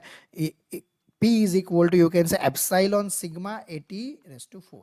हाँ, तो इसमें देखो सब आ गया, है ना। एप्सिलॉन मतलब आपका नेचर ऑफ द बॉडी, हाँ, एमिसिविटी आप कह सकते हो। Then the kind of the extent of its surface, जिससे आपका ए जो है वो डिफाइन होगा। इसलिए जितना भी दिया हुआ है सारा जो है वो सही है, मतलब all of above is the right answer. Again जो गुजराती का क्वेश्चन है, ये क्वेश्चन नंबर 73 जो दिया हुआ है आपको, उसमें सही आंसर सी है। बात करते हैं नेक्स्ट क्वेश्चन की। It is the difficult to interrupt the capacitive current because, देखो कैपेसिटिव करंट को इंटरप्ट करना बहुत ही डिफिकल्ट है। The restriking of the voltage जो है वो बहुत ही ज़्यादा हाई हो जाता है, इसलिए, है ना। तो option C is the right answer here, क्योंकि आप इक्वेशन बेस जाओगे, आप नेटवर्क थियरी में थोड़ा डिटेल में जाओगे, हाँ, तो इक्वेशन बेस जाओगे तो आपको पता चल जाएगा। और एक्चुअली में जो करंट होता है वो लीड करता है वोल्टेज को बाय द 90 डिग्रीज। तो करंट जीरो होगा जब सिस्टम वोल्टेज एट पीक पे होगा, और द ब्रेकर अगर इंटरप्ट करेगा नेचुरल करंट को, तो क्या हो जाएगा, आपका चार्ज जो रहेगा वो पीक पे ही रहेगा। सो अगर आप हाफ साइकिल लेटर भी अगर सोर्स वोल्टेज अपोजिट पीक पे चला गया, तो वोल्टेज जो ब्रेकर के अक्रॉस रहेगा वो सम ऑफ द बोथ वोल्टेज होगा, मतलब डबल द पीक हो जाएगा। इसकी वजह से आपको मिलेगा, एक्चुअली इसे कहते हैं rate of rise of recovery voltage, RRRV, triple RV कहते हैं एक्चुअली। हाँ, तो ये जो ट्रिपल RV जो है वो बहुत ही हाई मिलेगा, और उसकी वजह से जो आर्क होगा ब्रेकर का वो रीइग्नाइट होगा, मतलब रिस्ट्राइक होगा, मेकिंग इंटरप्शन वेरी डिफिकल्ट। इसकी वजह से इंटरप्शन बहुत ही डिफिकल्ट हो जाएगा। So option C is the right answer. बात करते हैं नेक्स्ट क्वेश्चन की, question number 75। Select the correct full form of CV। CV का फुल फॉर्म पूछ लिया है, curriculum vitae. Option A is the right answer. आप जो CV देते हो ना जॉब के लिए, उसका फुल फॉर्म पूछ लिया है, बहुत ही सिंपल क्वेश्चन था। बात करते हैं नेक्स्ट क्वेश्चन की। यहाँ पे दिया हुआ है क्वेश्चन नंबर 76 की, अगर हम बात करें तो the resolution of the 4-bit counting ADC 0.5 volt. Again digital electronics का क्वेश्चन है, ये भी बहुत ही सिंपल क्वेश्चन है। हमको क्या करना है, डिजिटल वैल्यू निकालना है 6.6 वोल्ट का, जो आपको मतलब, तो डिजिटल वैल्यू आपको निकालना है 6.6 वोल्ट का, तो आपको डिजिटल वैल्यू निकाल पाओगे 6.6 डिवाइड बाय 0.5। आपको ADC डेक का बहुत ही सिंपल टाइप का क्वेश्चन है। ये रेशियो लोगे तो आपको अराउंड देखो 6/2 है, मतलब 6.5/2 अराउंड नियरली 13.2 मिलेगा आपको, मतलब 66 इंटू 2 करोगे 132, तो 132 13 जो है इसका, फिर आपको क्या करना है, डिजिटल इक्विवेलेंस जो है वो बनाना है। तो 13 का डिजिटल इक्विवेलेंस क्या होगा, मतलब बाइनरी में कन्वर्ट करना है 1101। So option B is the right answer here. बात करते हैं नेक्स्ट क्वेश्चन की। Thermal conductivity of the water blank. Thermal conductivity of water, देखो क्या होता है, इंक्रीज होगा कि डिक्रीज होगा, एक्चुअली ये डिपेंड करता है टेम्परेचर पे, में इंक्रीज और decrease depending on the temperature. तो यहाँ पे ऑप्शन डी जो है वो राइट आंसर है। बहुत ही सिंपल क्वेश्चन है, तो इसमें डिटेल में हम नहीं जा रहे। बात करें नेक्स्ट क्वेश्चन की। दो in which year did Gandhi ji the new follower of the Bardoli Satyagraha depart from the South Africa. South Africa मतलब देखो गांधी जी का एक क्वेश्चन जनरली गुजरात के एग्जाम में आ ही जाता है। हाँ, गांधी जी जो है वो बहुत ही फेवरेट है गुजरात में, अगर नॉन टेक्निकल में अगर सिलेबस में है तो यहाँ पे 1893 में, तो option A is the right answer. हाँ, नेक्स्ट क्वेश्चन की बात करते हैं। क्वेश्चन नंबर 79 जो यहाँ पे दिया हुआ है, when an impurity is dropped into intrinsic semiconductor the conductivity of the semiconductor क्या होगा? Conductivity of the semiconductor increase होगा, इसलिए तो इम्प्योरिटी को ऐड किया जाता है। हाँ, trivalent impurity, pentavalent impurity, boron, arsenic, gallium, indium, trivalent, pentavalent, phosphorus, arsenic, gallium, indium. हाँ, बार्क गेन आप ऐसे मतलब याद रखवाता हूँ मैं, अभी डिटेल में जाना नहीं उसमें, लेकिन इम्प्योरिटी आप डालोगे तो इंट्रिंसिक सेमीकंडक्टर क्या होगा? एक्सट्रिंसिक सेमीकंडक्टर बनेगा। हाँ, और उसी के बेस से एक्चुअली हमारे कोचिंग का नाम भी एक्सट्रिंसिक सेमीकंडक्टर मैंने रखा हुआ है, ठीक है, क्योंकि मैं जब पढ़ाता हूँ तब उसमें नॉलेज, जैसे इम्प्योरिटी बोलते हैं उसमें यहाँ पे नॉलेज डाल के मैं इंट्रिंसिक से कंडक्टिविटी बढ़ा देता हूँ, एग्जाम क्वालिफाई करने के एक्सट्रिंसिक बनाता हूँ। तो क्वेश्चन भी देखो उसके बेस पे पूछ लिया है ना। Option A is the right answer. यार बात करते हैं नेक्स्ट क्वेश्चन की। नीचे आपेल अर्थ भेद, मतलब अगेन देखो यहाँ पे गुजराती का क्वेश्चन है, तो यहाँ पे जो बात करें अगर तो उसमें डिटेल में जाएंगे नहीं, लेकिन option D is the right answer. यार बात करते हैं नेक्स्ट क्वेश्चन की। तो protection against direct lighting stroke and the high voltage step wave is provided by, protection is provided by ground wire, actually इसलिए तो ग्राउंडिंग करते हैं ना हम, and lighting arrester, lighting arrester, surge arrester भी काफ़ी बार बोला जाता है। आप देखोगे कोई भी बड़े बड़े टावर्स वगैरह लगे हुए हैं तो उसमें लाइटनिंग एरेस्टर लगाया जाता है जो लाइटनिंग के अगेंस्ट प्रोटेक्शन प्रोवाइड करता है। So here option D is the, sorry option C is the right answer. बात करते हैं नेक्स्ट क्वेश्चन की, क्वेश्चन नंबर 82 की। इस क्वेश्चन नंबर 82 में दिया हुआ है, which of the following circuit breaker is preferred for ETH application, मतलब एक्सट्रीमली हाई वोल्टेज। हाँ, मतलब उसके लिए एक्स्ट्रा हाई टेंशन, आप ऐसा भी कह सकते हो, एक्स्ट्रा हाई वोल्टेज, ईटीएच का फुल फॉर्म ऐसा होता है। टिपिकली जहाँ पे 220 केवीए या 400 केवीए होता है, हाँ, तो उसकी बात है, तो वहाँ पे SF6 का यूज होता है एज ए सर्किट ब्रेकर। हाँ, SF6 आप कह सकते हो sulphur hexafluoride gas, exponentially high, मतलब आप कह सकते हो कि उसका जो डाइलेक्ट्रिक स्ट्रेंथ होता है वो बहुत ही ज़्यादा होता है, मतलब एक्सेप्शनली हाई होता है। तो इसकी वजह से उसका यूज़ जो है वो किया जाता है, क्योंकि वो हाई डाइलेक्ट्रिक स्ट्रेंथ प्रोवाइड करता है, एक्सेलेंट आर्क क्वेंचिंग कैपेबिलिटी है, इसलिए एज ए सर्किट ब्रेकर आपको यूटीएच की बात करें या एटीएच की बात करें, यूटीएच मतलब अल्ट्रा हाई टेंशन की बात करें तो वहाँ भी SF6 का यूज़ होता है। बात करते हैं नेक्स्ट क्वेश्चन की। क्वेश्चन जो दिया हुआ है अगेन हिस्ट्री का क्वेश्चन है। हाँ, the Somnath temple on the coast of the Gujarat became the world famous, which Mughal emperor had attack the located it temple in thousands year ago. ये क्वेश्चन बहुत बार बहुत सारी एग्जाम में पूछा हुआ है और आपको पता भी होगा, मोहम्मद गजनवी। हाँ, option C is the right answer, लेकिन ये बहुत ही इंपॉर्टेंट क्वेश्चन है, बहुत बार बहुत सारे गुजरात के एग्जाम में पूछ लिया गया है। बात करते हैं नेक्स्ट क्वेश्चन की, क्वेश्चन नंबर 84। क्वेश्चन नंबर 84 जो यहाँ पे दिया हुआ है, a grey body is one whose absorptivity, absorptivity क्या होता है ग्रे बॉडी का? एक्चुअली ग्रे बॉडी उसे कहा जाता है, एक आइडियलाइज फिजिकल बॉडी है जो रेडिएशन हीट ट्रांसफर एनालिसिस में यूज होता है। उसका कैरेक्टरिस्टिक ये है कि एब्सॉर्प्टिविटी जो है वो कांस्टेंट है एंड यूनिफॉर्म है over all the wavelength and the temperature, और इसी की वजह से body in the thermal equilibrium जो होगा, एब्सोल्यूटिटी जो होगा वो आपका क्या होगा, एमिसिविटी बहुत लो होगा। और यहाँ पे देखो ऐसा कौन सा ऑप्शन दिया हुआ है, इक्वल टू इट्स एमिसिविटी, उसका जो एब्सॉर्प्टिविटी है वो भी इक्वल टू इट्स एमिसिविटी होता है, किरचॉफ का लॉ है ये, जो ऑप्शन सी में आपको दिया हुआ है कि equal to its emissivity. But अगर आपको ग्रे बॉडी के डेफिनेशन की बात करें तो ग्रे बॉडी जो है वो आपका, जैसे मैंने आपको बताया, जनरली हीट ट्रांसफर एनालिसिस में यूज होता है और does not very with the temperature and wavelength of the incident ray, उसका बेसिक डेफिनेशन है। So option D will be the right answer here.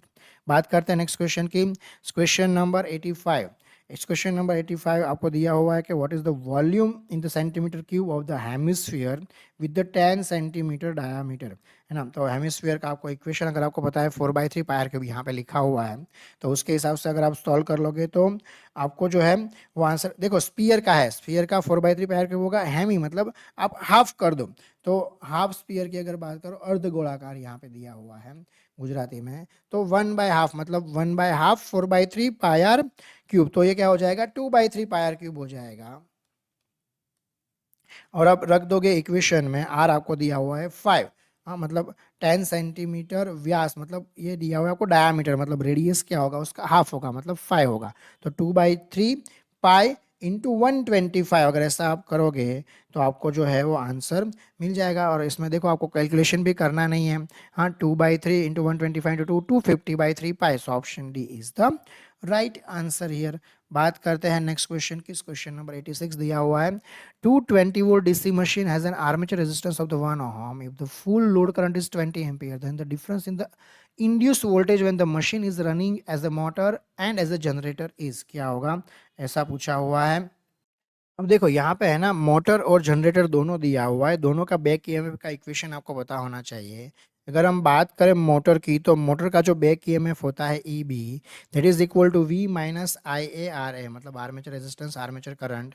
और आपका जो जनरेटर होता है ई जी, उसका जो आपका इक्वेशन होता है वो V plus I A R A होता है, ठीक है। तो ये जो है ये दोनों इक्वेशन में अगर आप वैल्यूज रखोगे तो आपको पहले इक्वेशन में मिलेगा वी जो है आपको दिया हुआ है 220 वोल्ट, तो ई बी जो है मिलेगा 220 माइनस वी, और आपको जो ई जी मिलेगा वो 220 प्लस वी मिलेगा।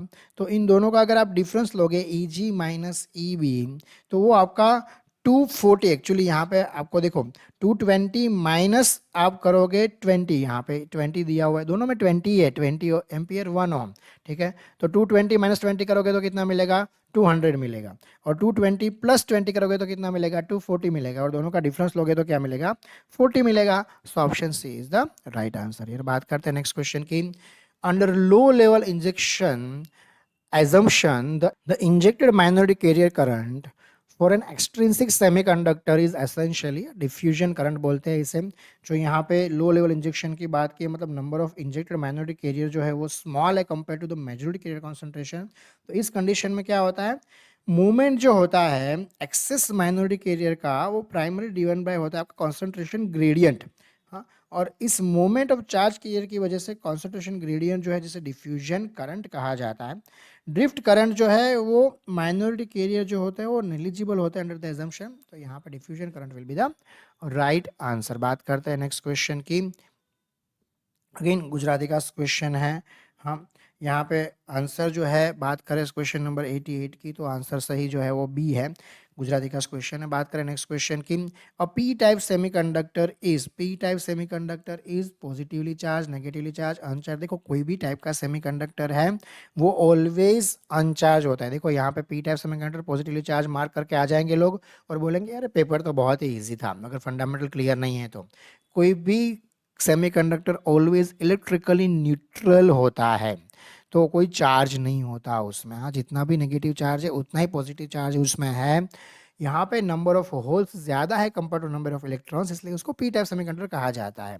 बाकी इलेक्ट्रिकली वो ऑलवेज अनचार्ज होता है ना, ये this electrical law of neutrality जिसे कहा जाता है। So option C is the right answer here. बात करते हैं नेक्स्ट क्वेश्चन की, question number 19। Join and make a simple sentence. देखो अगेन जो है ये इंग्लिश का क्वेश्चन है, तो यहाँ पे जो ऑप्शन सी है वो सही आंसर है। बात करें नेक्स्ट क्वेश्चन की। नेक्स्ट क्वेश्चन दिया हुआ है the vapour compression refrigeration employees the following cycle. Vapour compression refrigerator जो होते हैं वो रिवर्स रैंकिंग साइकिल जो है उस पर काम करता है। So option C is the right answer here. देखो रिवर्स कार्नोट साइकिल भी है, काफ़ी लोग बोलेंगे रिवर्स कार्नोट साइकिल जो है वो सही आंसर है। एक्चुअली कार्नोट साइकिल जो है आइडियल थ्योरेटिकल साइकिल है, हाँ प्रैक्टिकल रेफ्रिजरेटर में यूज़ नहीं होता है।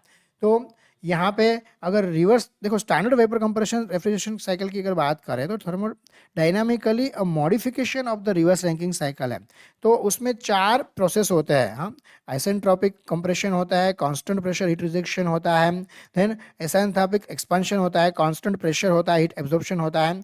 तो ये जो है 4 प्रोसेस है यहाँ पे। हालांकि आपका जो आंसर की है ऑप्शन डी सही दिया हुआ है, लेकिन मेरे हिसाब से आंसर सी सही होना चाहिए था। बात करते हैं नेक्स्ट क्वेश्चन की। Question number 92, the reduce corona effect usually, देखो कोरोना आया, हाँ उस टाइम पे कोरोना नहीं था जब ये पेपर लिया गया तब। हाँ, यहाँ पे कोरोना मतलब वो वायरस की बात नहीं कर रहे हैं, ठीक है। Usually bundle the conductors are use, मतलब जो कंडक्टर यूज है उसको बंडल करता है। रिड्यूस कोरोना इफेक्ट जो है, corona effect is a actually ionization of air. हाँ, कोरोना मतलब यहाँ पे आयोनाइजेशन ऑफ एयर की बात की around the high voltage conductor. उससे क्या होता है, पावर लॉस होता है एंड इंटरफियरेंस होता है। ये क्यों आता है, जब इलेक्ट्रिक फील्ड ग्रेडियंट जो होता है कंडक्टर का वो बहुत ही ज़्यादा हो जाता है। हाँ, तो क्या होता है कि मल्टीपल सब कंडक्टर जो होते हैं उसमें सिंगल लार्ज कंडक्टर की बजाय मल्टीपल सब कंडक्टर हो जाते हैं, और इसकी वजह से क्या होता है, इफेक्टिव रेडियस जो होता है कंडक्टर का वो बहुत ही ज़्यादा बढ़ जाता है। तो इसकी वजह से इलेक्ट्रिक फील्ड ग्रेडियंट जो होता है वो सरफेस का रिड्यूस होता है, और इसकी वजह से आपका क्रिटिकल डिस्रप्टिव वोल्टेज जो आप कहोगे वो इंक्रीज हो जाता है, और सिग्निफिकेंटली कोरोना इफेक्ट जो है वो रिड्यूस होता है। ठीक है, so option A is the right answer here. बात करते हैं नेक्स्ट क्वेश्चन की। नेक्स्ट क्वेश्चन जो आपको दिया हुआ है अगेन करंट एंड वही सब है, ठीक है। Q is equal to I T, आपको पता है इसमें एक्चुअली गुजराती में लिखा हुआ है इस क्वेश्चन, लेकिन ये अगेन टेक्निकल क्वेश्चन है। हाँ, Q is equal to I T, आपको इक्वेशन यूज करना है। आपको यहाँ पे देखो क्या दिया हुआ है, 64 मिली एम्पियर करंट दिया हुआ है। आपको Q जो T जो दिया हुआ है वो 10 मिनट, मतलब आपको सेकेंड्स में कन्वर्ट करना पड़ेगा। 10 मिनट्स को, मतलब 10 मिनट्स को सेकंड में कन्वर्ट करोगे कितना होगा, 600 सेकंड होगा। 64 मिली एम्पियर को 600 से मल्टीप्लाई करोगे तो आपको Q मिल जाएगा, और चार्ज ऑफ इलेक्ट्रॉन आपको दिया हुआ है E। तो आपको पता है एक और equation Q is equal to N E, उसका यूज करके आपको n फाइंड करना है। एक्चुअली थोड़ा मैथमेटिकल है, अगर आप विदाउट कैलकुलेटर कर रहे हो थोड़ा टिपिकल रहेगा। तो यहाँ पे अगर आप एल कैलकुलेट करोगे, पूरा मैथ्स लगा लोगे, तो आंसर जो है आपको 24 इंटू 10⁻19 मिलेगा। ठीक है, तो यहाँ पे जो आपका सही आंसर है ऑप्शन बी 24 इंटू 10⁻19 सही आंसर है। बात करें नेक्स्ट क्वेश्चन की। यहाँ पे जो आपको दिया हुआ है the ratio of the mobility to the diffusion coefficient. देखो इलेक्ट्रॉनिक्स के बहुत सारे क्वेश्चन, इलेक्ट्रिकल के बहुत सारे क्वेश्चन पूछ लिए गए हैं। बात करें यहाँ पे रेशियो की, तो जो रेशियो आपका होता है वो होता है voltage inverse. D by mu उसका इक्वेशन है, D by mu is equal to V T, और V T is nothing but K T by Q होता है। ठीक है, इन सब से अगर आप करोगे तो D is the diffusion coefficient, new mobility है, वी टी जो है वो थर्मल वोल्टेज है। तो यहाँ पे अगर आप इस इक्वेशन से देखोगे तो इसका जो यूनिट है वो भी इनवर्स होता है। ये भी काफ़ी सारे एग्जाम में पूछा हुआ क्वेश्चन है। बात करें नेक्स्ट क्वेश्चन की, क्वेश्चन नंबर 95 अगेन गुजराती का क्वेश्चन है जिसका आंसर सी राइट है। बात करें क्वेश्चन नंबर 96 की, the curve line on the psychometric chart indicates, curve line on the psychometric chart indicates, क्या इंडिकेट करता है, रिलेटिव ह्यूमिडिटी इंडिकेट करता है। So option B is the right answer here. हाँ, साइकोमेट्रिक चार्ट जो होता है ग्राफिकल रिप्रेजेंटेशन है thermodynamic property of moist air जो होता है। हाँ, इस चार्ट में वर्टिकल लाइंस जो होते हैं वो ड्राई बल्ब टेम्परेचर होता है, डायगोनल लाइंस जो होते हैं वो वेट बल्ब टेम्परेचर होता है, एंड हॉरिजॉन्टल लाइंस जो होते हैं वो जो है आपका ह्यूमिडिटी ड्यू पॉइंट होता है। तो प्रोमिनेंट कर्व लाइंस जो है वो left to right lines constant relative humidity जो होगा आपका 90% जो भी होगा, और लेफ्ट मोस्ट कर्व जो होगा वो 100% relative humidity on the saturation line होगा। तो इसलिए यहाँ पे option B is the right answer. Next question की बात करें, question number 97, boundary of the protective system is determined by the location of, boundary of the protective system determined by the location of the current transformer. So option C is the right answer here. देखो तो boundary of the protective zone जो होता है, मतलब differential protection जिसे कहा जाता है, is defined by the location of the current transformer, CTP कहा जाता है इसमें शॉर्ट में। The protective relaying system measure and compares the current entering the zone with the current leaving the zone using this current transformer. कोई भी difference जो होगा वो इंडिकेट करेगा a fault within the boundary defined by the current transformer. So option C is the right answer here. Again the question is about the reasoning, और यहाँ पे again typical maths का question है। हाँ, यहाँ पे volume of the cylinder आपको पता होना चाहिए। वॉल्यूम ऑफ द सिलेंडर क्या है, देखो उस क्वेश्चन पूरा मैं पढ़ नहीं रहा हूँ, गुजराती में लिखा हुआ है, पूछा हुआ क्या है मैं आपको थोड़ा सा इंग्लिश में बता देता हूँ। यहाँ पे सिलेंडर पीट आपको दिया हुआ है, और यहाँ पे सिलेंडर पीट जो है वो 3.5 मीटर रेडियस का है, 30 मीटर डेप्थ का है, और यहाँ पे सोइल जो बाहर निकाला हुआ है, soil taken out the flat platform of the 30 metre length and the 10 metre width जो है वो बनाया गया है। तो what is the height of the platform, ऐसा पूछा गया है। ठीक है, तो यहाँ पे सबसे पहले तो वॉल्यूम ऑफ द सिलेंडर आपको पता होना चाहिए। वॉल्यूम ऑफ द सिलेंडर कैसे फाइंड करेंगे, V is equal to pi R square H. इससे अगर आप volume of the cylinder find करोगे तो आपको जो है वो वॉल्यूम ऑफ द सिलेंडर या वॉल्यूम ऑफ द पीट अगर आप पाई 22/7 रख दोगे तो आपको पाई ही मिलेगा। ठीक है, बात करें next volume of the platform, volume of the cuboid, हाँ ये हमने बात किया वॉल्यूम ऑफ द पीट की, तो वीपी लिख रहा हूँ मैं यहाँ पे।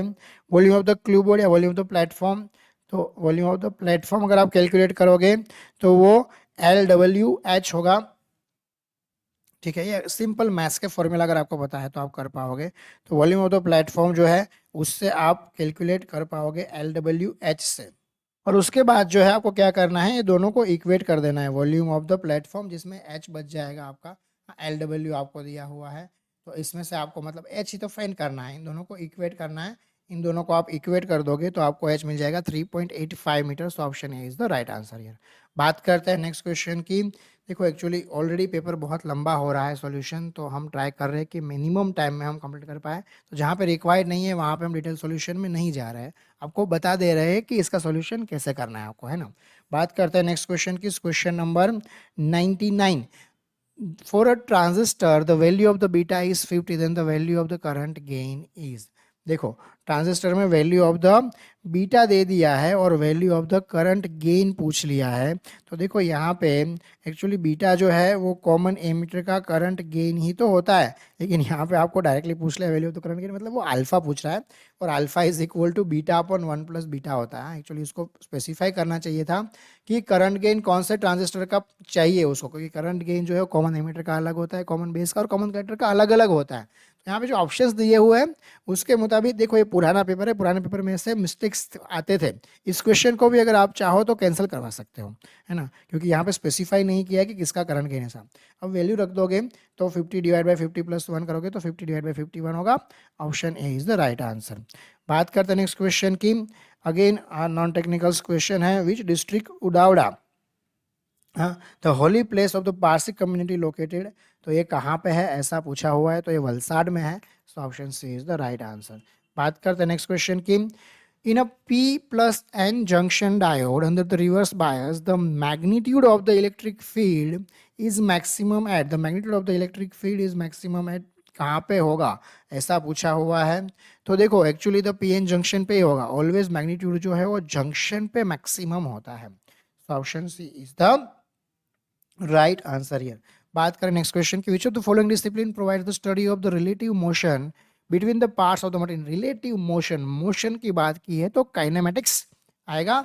Option C is the right answer. Kinematics the branch of the mechanic that studies the motion of the object without considering the force that caused the motion. It deals with the position, velocity, acceleration and the relative motion between the parts. अगर आप बात करें kinetics की, तो kinetics is the study the relation between the motion and the force that causes, that is kinetics. हाँ, अगर बात करें थियरी ऑफ मशीन्स की, तो theory of machines broad subject actually that includes both kinematics and kinetics of machine parts, and mechanics जो है that is study of component of the machine। तो ये mechanism जो है उसको मतलब study of component of the machine कहा जाता है। तो यहाँ पे रिलेटिवली जो राइट आंसर होगा वो काइनेमैटिक्स होगा। सो 102 में option C is the right answer. बात करते हैं नेक्स्ट क्वेश्चन की। अगेन द गुजराती ग्रामर से क्वेश्चन पूछा हुआ है, तो यहाँ पे जो सही आंसर है वो ऑप्शन ए है। बात करते हैं नेक्स्ट क्वेश्चन की। When a capacitor is connected across the single phase motor, the active power drawn by the motor क्या होगा? Active power drawn by the motor will remain the same. Active power drawn by the motor change नहीं होगा, क्योंकि connecting capacitor तो single phase induction motor primary done for the power factor correction. Power factor correction के लिए capacitor को लगाया जाता है। आपके फैन में जो भी कैपेसिटर होता है वो इसी की वजह से होता है, फॉर द पावर फैक्टर, इसी से आपको स्पीड मिलता है, आपको पता है। हाँ, this lowers the overall apparent power and line current but it does not change the active power. आपका एक्टिव पावर जो है KW उससे अफेक्ट नहीं करता। हाँ, वो आपका जो KVA होता है उसको अफेक्ट करता है, जिसको अपरेंट पावर कहा जाता है। ठीक है, तो यहाँ पे option C is the right answer. बात करते हैं नेक्स्ट क्वेश्चन की। क्वेश्चन नंबर 105 जो आपको दिया हुआ है, join the sentence with the proper conjunction. Again English का क्वेश्चन है, option C is the right answer. बात करते हैं नेक्स्ट क्वेश्चन की। The phenomena known as Early effect. Early effect किसको कहा जाता है in the bipolar junction transistor, ये पूछा हुआ है। देखो यहाँ पे अर्ली इफेक्ट जो है बहुत ही इंपॉर्टेंट फंडामेंटल है बाइपोलर जंक्शन ट्रांजिस्टर का। जब आप reverse bias of the base current junction increase करोगे तो उसकी वजह से ट्रांजिस्टर का बेस विड्थ जो है वो बहुत ही ज़्यादा रिड्यूस हो जाता है। इस फिनोमिना को एक्चुअली में अर्ली इफेक्ट कहा जाता है। तो यहाँ पे बेस विड्थ किसकी वजह से मतलब रिड्यूस होता है, तो reverse biasing of the base conductor junction. Base collector actually आना चाहिए यहाँ पे, कंडक्टर नहीं, बेस कलेक्टर आना चाहिए, लेकिन यहाँ पे ये थोड़ा बहुत देखा हमने पूरे पेपर में, थोड़ा बहुत ऐसा मतलब मिस्टेक है ही, है ना। सो यहाँ पे 106 में option B is the right answer. बात करते हैं नेक्स्ट क्वेश्चन की। अब water tube boilers, water tube boilers जो होते हैं आपके, वो क्या होता है, मतलब water passes through the tube which are surrounded by the flames and hot gases. बिल्कुल पहला ऑप्शन ही सही है, आगे जाने की जरूरत नहीं है। पहला ऑप्शन जब सही है तो आगे क्यों देखना, है ना। वाटर ट्यूब बॉयलर जो है वो characteristic of the water tube boiler क्या होता है, ये डिफाइनिंग कैरेक्टरिस्टिक है, वही तो बताया हुआ है आंसर में। हाँ, वाटर एंड स्टीम जो होता है वो इनसाइड द ट्यूब होता है, और हॉट कंबशन गैसेज जो होते हैं फ्रॉम द फर्नेस वो पास होते हैं outside of the tube to transfer the heat. और ये कॉन्ट्रास्ट जो है वो होता है फायर ट्यूब बॉयलर से, जहाँ पे हॉट गैसेस इनसाइड होते हैं एंड ट्यूब्स एंड वाटर जो होते हैं वो सराउंडिंग शेल होते हैं। ठीक है, बात करते हैं नेक्स्ट क्वेश्चन की। Question number 108। अगेन बेसिक आपका कंप्यूटर का क्वेश्चन है। यहाँ पे जो सही आंसर होगा वो ऑप्शन बी रिस्टोर होगा। अगेन सिंबल दिया हुआ है, डायरेक्टली कौन सा गेट है ये पूछ लिया गया है, this is the NOR gate. हाँ, ये और गेट के आगे बबल लगा दिया, नॉर गेट हो जाएगा। नेक्स्ट क्वेश्चन 1110 जो पूछा हुआ है, अगेन गुजराती ग्रामर से क्वेश्चन पूछा हुआ है, मतलब गुजराती आप कह सकते हो वहाँ से क्वेश्चन है। नेम ऑफ द फर्स्ट ऐसे रिटन बाय द नर्मद। हाँ, ग्रामर तो नहीं कहेंगे, लेकिन जो गुजराती का जो मतलब कहते हैं साहित्य होता है, हाँ वहाँ से क्वेश्चन पूछा हुआ है। सो यहाँ पे सही आंसर जो होगा वो होगा आपका ऑप्शन बी, मंडली मड़वाती तथा लाभ। नेक्स्ट क्वेश्चन की बात करते हैं। For reducing the total footing resistance, it is better to use. It is better to use. What is better to use? यहाँ पे पूछा हुआ है इस क्वेश्चन नंबर 111 में, the chemical ground roads and counterparts, ground road and counterpoise only, मतलब counterpart नहीं, counterpoise है। हाँ, तो reducing tower footing resistance it is better to use ground rod and counterpoise only. Chemical का use नहीं करना जरूरी है। So option C is the right answer. बात करें नेक्स्ट क्वेश्चन की। The full form of the abbreviation TTL and the CMOS, transistor transistor logic, और CMOS का फुल फॉर्म तो मैंने आपको पहले ही बता दिया, complementary metal oxide semiconductor. So यहाँ पे जो सही ऑप्शन होगा option C, transistor transistor logic complementary metal oxide semiconductor is the right answer। here बात करते हैं नेक्स्ट क्वेश्चन की। अगेन टाइम एंड वर्क का क्वेश्चन है ये, है ना। टाइम एंड वर्क का क्वेश्चन है। एस वर्क 1/12 है, बीस वर्क 1/15 है। तो अगर दोनों ने मतलब यहाँ पे क्या पूछा हुआ है, देखो इस क्वेश्चन को मैं आपको इंग्लिश में बताऊँ तो ए का वर्क 1/12 है, बी का वर्क 1/15 है, मतलब 15 में कर रहा है। अगर दोनों एक साथ काम करेंगे, both work together for the 4 days and then A leaves the work, तो बी रिमेनिंग वर्क कितने टाइम में कंप्लीट करेगा, ये पूछा हुआ है। देखो सिंपली आप अगर दोनों का कॉम्बिनेशन करोगे, तो इन दोनों का अगर आप सम करोगे 1/12 1/15 का, तो आपको 3/20 मिलेगा। ठीक है, अगर 4 दिन की बात करें तो 4 दिन में कितना काम होगा, तो 4 दिन में जो है वो 3/5 काम होगा। तो रिमेनिंग 1 - 3/5 काम जो है वो कितने दिन में होगा, मतलब कितना काम चाहिए, 1 - 3/5 मतलब 2/5 काम जो है वो बच गया। तो 2/5 काम 1/15 डेज में अगर काम कर रहा है तो 2/5 डिवाइड बाय 1/15, है ना। बी का काम कितना है, मतलब एक दिन में मतलब 1/15 है, मतलब 15 डेज में वो काम कर रहा है। तो अगर ये रेशियो लोगे तो आपको जो है वो आंसर जो है वो टोटल टाइम आपको मतलब कितना टाइम लगेगा, देखो अगर ये रेशियो लोगे तो आपको 6 मिलेगा। पहले 4 दिन तो थे ही, 6 आंसर नहीं है, काफ़ी लोग ऑप्शन ये देख के 6 मार के आ जाएंगे इधर। और बोलेंगे हमने सही कर दिया, सही कर दिया। अरे पहले 4 दिन तो काम किया हुआ है ना, उसका भी तो सम करना पड़ेगा। So option C is the right answer. 10 is the right answer here. बात करें नेक्स्ट क्वेश्चन की, the following are the fire tube boiler except. देखो फायर ट्यूब बॉयलर से, वाटर ट्यूब बॉयलर से क्वेश्चन पूछ लिए गए हैं। द फॉलोइंग, बाकी जितने भी दिए हुए, हाँ, कोचरन, लैंकाशायर, लोकोमोटिव, ये सारे फायर ट्यूब बॉयलर है। बैककॉक एंड विलॉक्स ये फायर ट्यूब बॉयलर नहीं है, मतलब ये सही आंसर है। Option D is the right answer here. देखो कोकरन, लैंकाशायर, लोकोमोटिव, उसमें क्या होता है, hot combustion gases passing through the tube and surrounded by the water in the shell, water tube boiler है। बाकी जो दिए हुए आपको बैबकॉक एंड विलॉक्स, ये वाटर ट्यूब बॉयलर है। इसके बारे में हम पहले भी बात कर चुके हैं, जिसमें क्या होता है, water passing through the tube which are surrounded by the hot combustion gas. हाँ, इसलिए बैबकॉक एंड विलॉक्स जो है, मतलब विलकॉक्स जो है, वो बॉयलर है, वाटर ट्यूब, फायर ट्यूब नहीं है। बात करें नेक्स्ट क्वेश्चन की, 115 जो यहाँ पे ऑप्शन दिया हुआ है, auto correct is the right answer. Basic आपका कंप्यूटर का क्वेश्चन, डिटेल में हम नहीं जा रहे हैं। बात करें क्वेश्चन नंबर 116 की, 40 ohm electrical heater is connected to 200 volt 50 hertz supply. The peak value of the electric current in the circuit is approximately, peak value क्या होगा इलेक्ट्रिक करंट का, ये पूछा हुआ है। तो मतलब आरएमएस और पीक दोनों अलग अलग होता है, आपको पता होना चाहिए। जो दिया हुआ है आरएमएस दिया हुआ है, हाँ, तो I R M S is equal to V R M S by R. तो इससे आप जो है करोगे तो आपको एक्चुअली आर और वी दिया हुआ है, तो 200/5 मतलब आई आर एम एस कितना मिलेगा, 5 एम्पियर मिलेगा। तो आइए 5 एम्पियर जो है वो आर एम एस वैल्यू है। काफी लोग ऑप्शन सी मार के आ जाएंगे, यहाँ पे आपको पीक वैल्यू पूछा हुआ है। क्वेश्चंस बहुत ही अच्छे अच्छे पूछे हुए हैं इसमें, है ना। तो पीक वैल्यू पूछा हुआ है, तो peak I P is equal to मतलब I R M S into √2, ऐसा होता है। मतलब I R M S is equal to I M by √2, ये इक्वेशन है। आई एम मतलब मैक्सिमम और पीक, तो आई एम और I peak is equal to I R M S into √2। तो आपको 5 इंटू √2 करना पड़ेगा, मतलब 5 इंटू 1.41 करना पड़ेगा। तो 7.0 मतलब 7.07 आएगा। So option A is the right answer here. बात करते हैं नेक्स्ट क्वेश्चन की, the MOS capacitor made using the P type substrate is in the accumulation mode. The dominant charge in the channel due to the presence of, देखो channel में dominant charge किसकी वजह से होता है, मॉस कैपेसिटर में ये पूछा हुआ है। तो डोमिनेंट चार्ज जो होता है चैनल में, इस वो होता है इलेक्ट्रॉन की वजह से होता है। देखो पी टाइप सबट्रैक्ट है, लेकिन जो चैनल है वो उसमें इलेक्ट्रॉन एन चैनल बनता है। हाँ, तो इसकी वजह से जो पी टाइप सबट्रैक्ट है उसमें डोमिनेंट चार्ज जो होता है वो ड्यू टू इलेक्ट्रॉन ही होता है। So option B is the right answer here. बात करें नेक्स्ट क्वेश्चन की, तो अगेन यहाँ पे गुजराती का क्वेश्चन है, 118 जो क्वेश्चन है वो, उसमें सही आंसर ए है। बात करें नेक्स्ट क्वेश्चन की, अगेन यहाँ पे डिजिटल इलेक्ट्रॉनिक्स का क्वेश्चन है, जिसका सही आंसर जो ये, अगर आप बनाओगे मतलब गेट, तो ये आपका नैंड गेट बनेगा। ट्रुथ टेबल दिया हुआ है, सिंपल है, मतलब 1 1 पे 0 मिलेगा, बाकी सब पे 1 मिलेगा, ठीक है, 0 0 पे भी 1 मिलेगा। एंड का मतलब आगे बबल लगा दिया, तो आपका नैंड गेट बन जाएगा। यूनिवर्सल गेट है नैंड एंड नॉर, ये भी काफी सारे एग्जाम में, रिपीटेडली एग्जाम में पूछा हुआ क्वेश्चन है। बात करते हैं नेक्स्ट क्वेश्चन की, क्वेश्चन नंबर 120।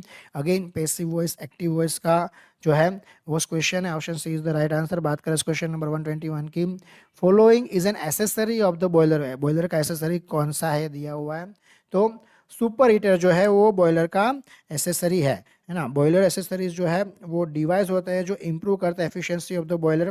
तो माउंटिंग जो होता है वो क्या होता है एक्चुअली, माउंटिंग जो होता है pressure gauge, safety valve, plug होता है। एसेसरीज अगर बात करें तो सुपर हीटर जो एसेसरीज है जो यूज होता है to increase the temperature of the steam generated by the boiler to superheated state, हम जो इंप्रूव करता है overall thermal efficiency of the power plant.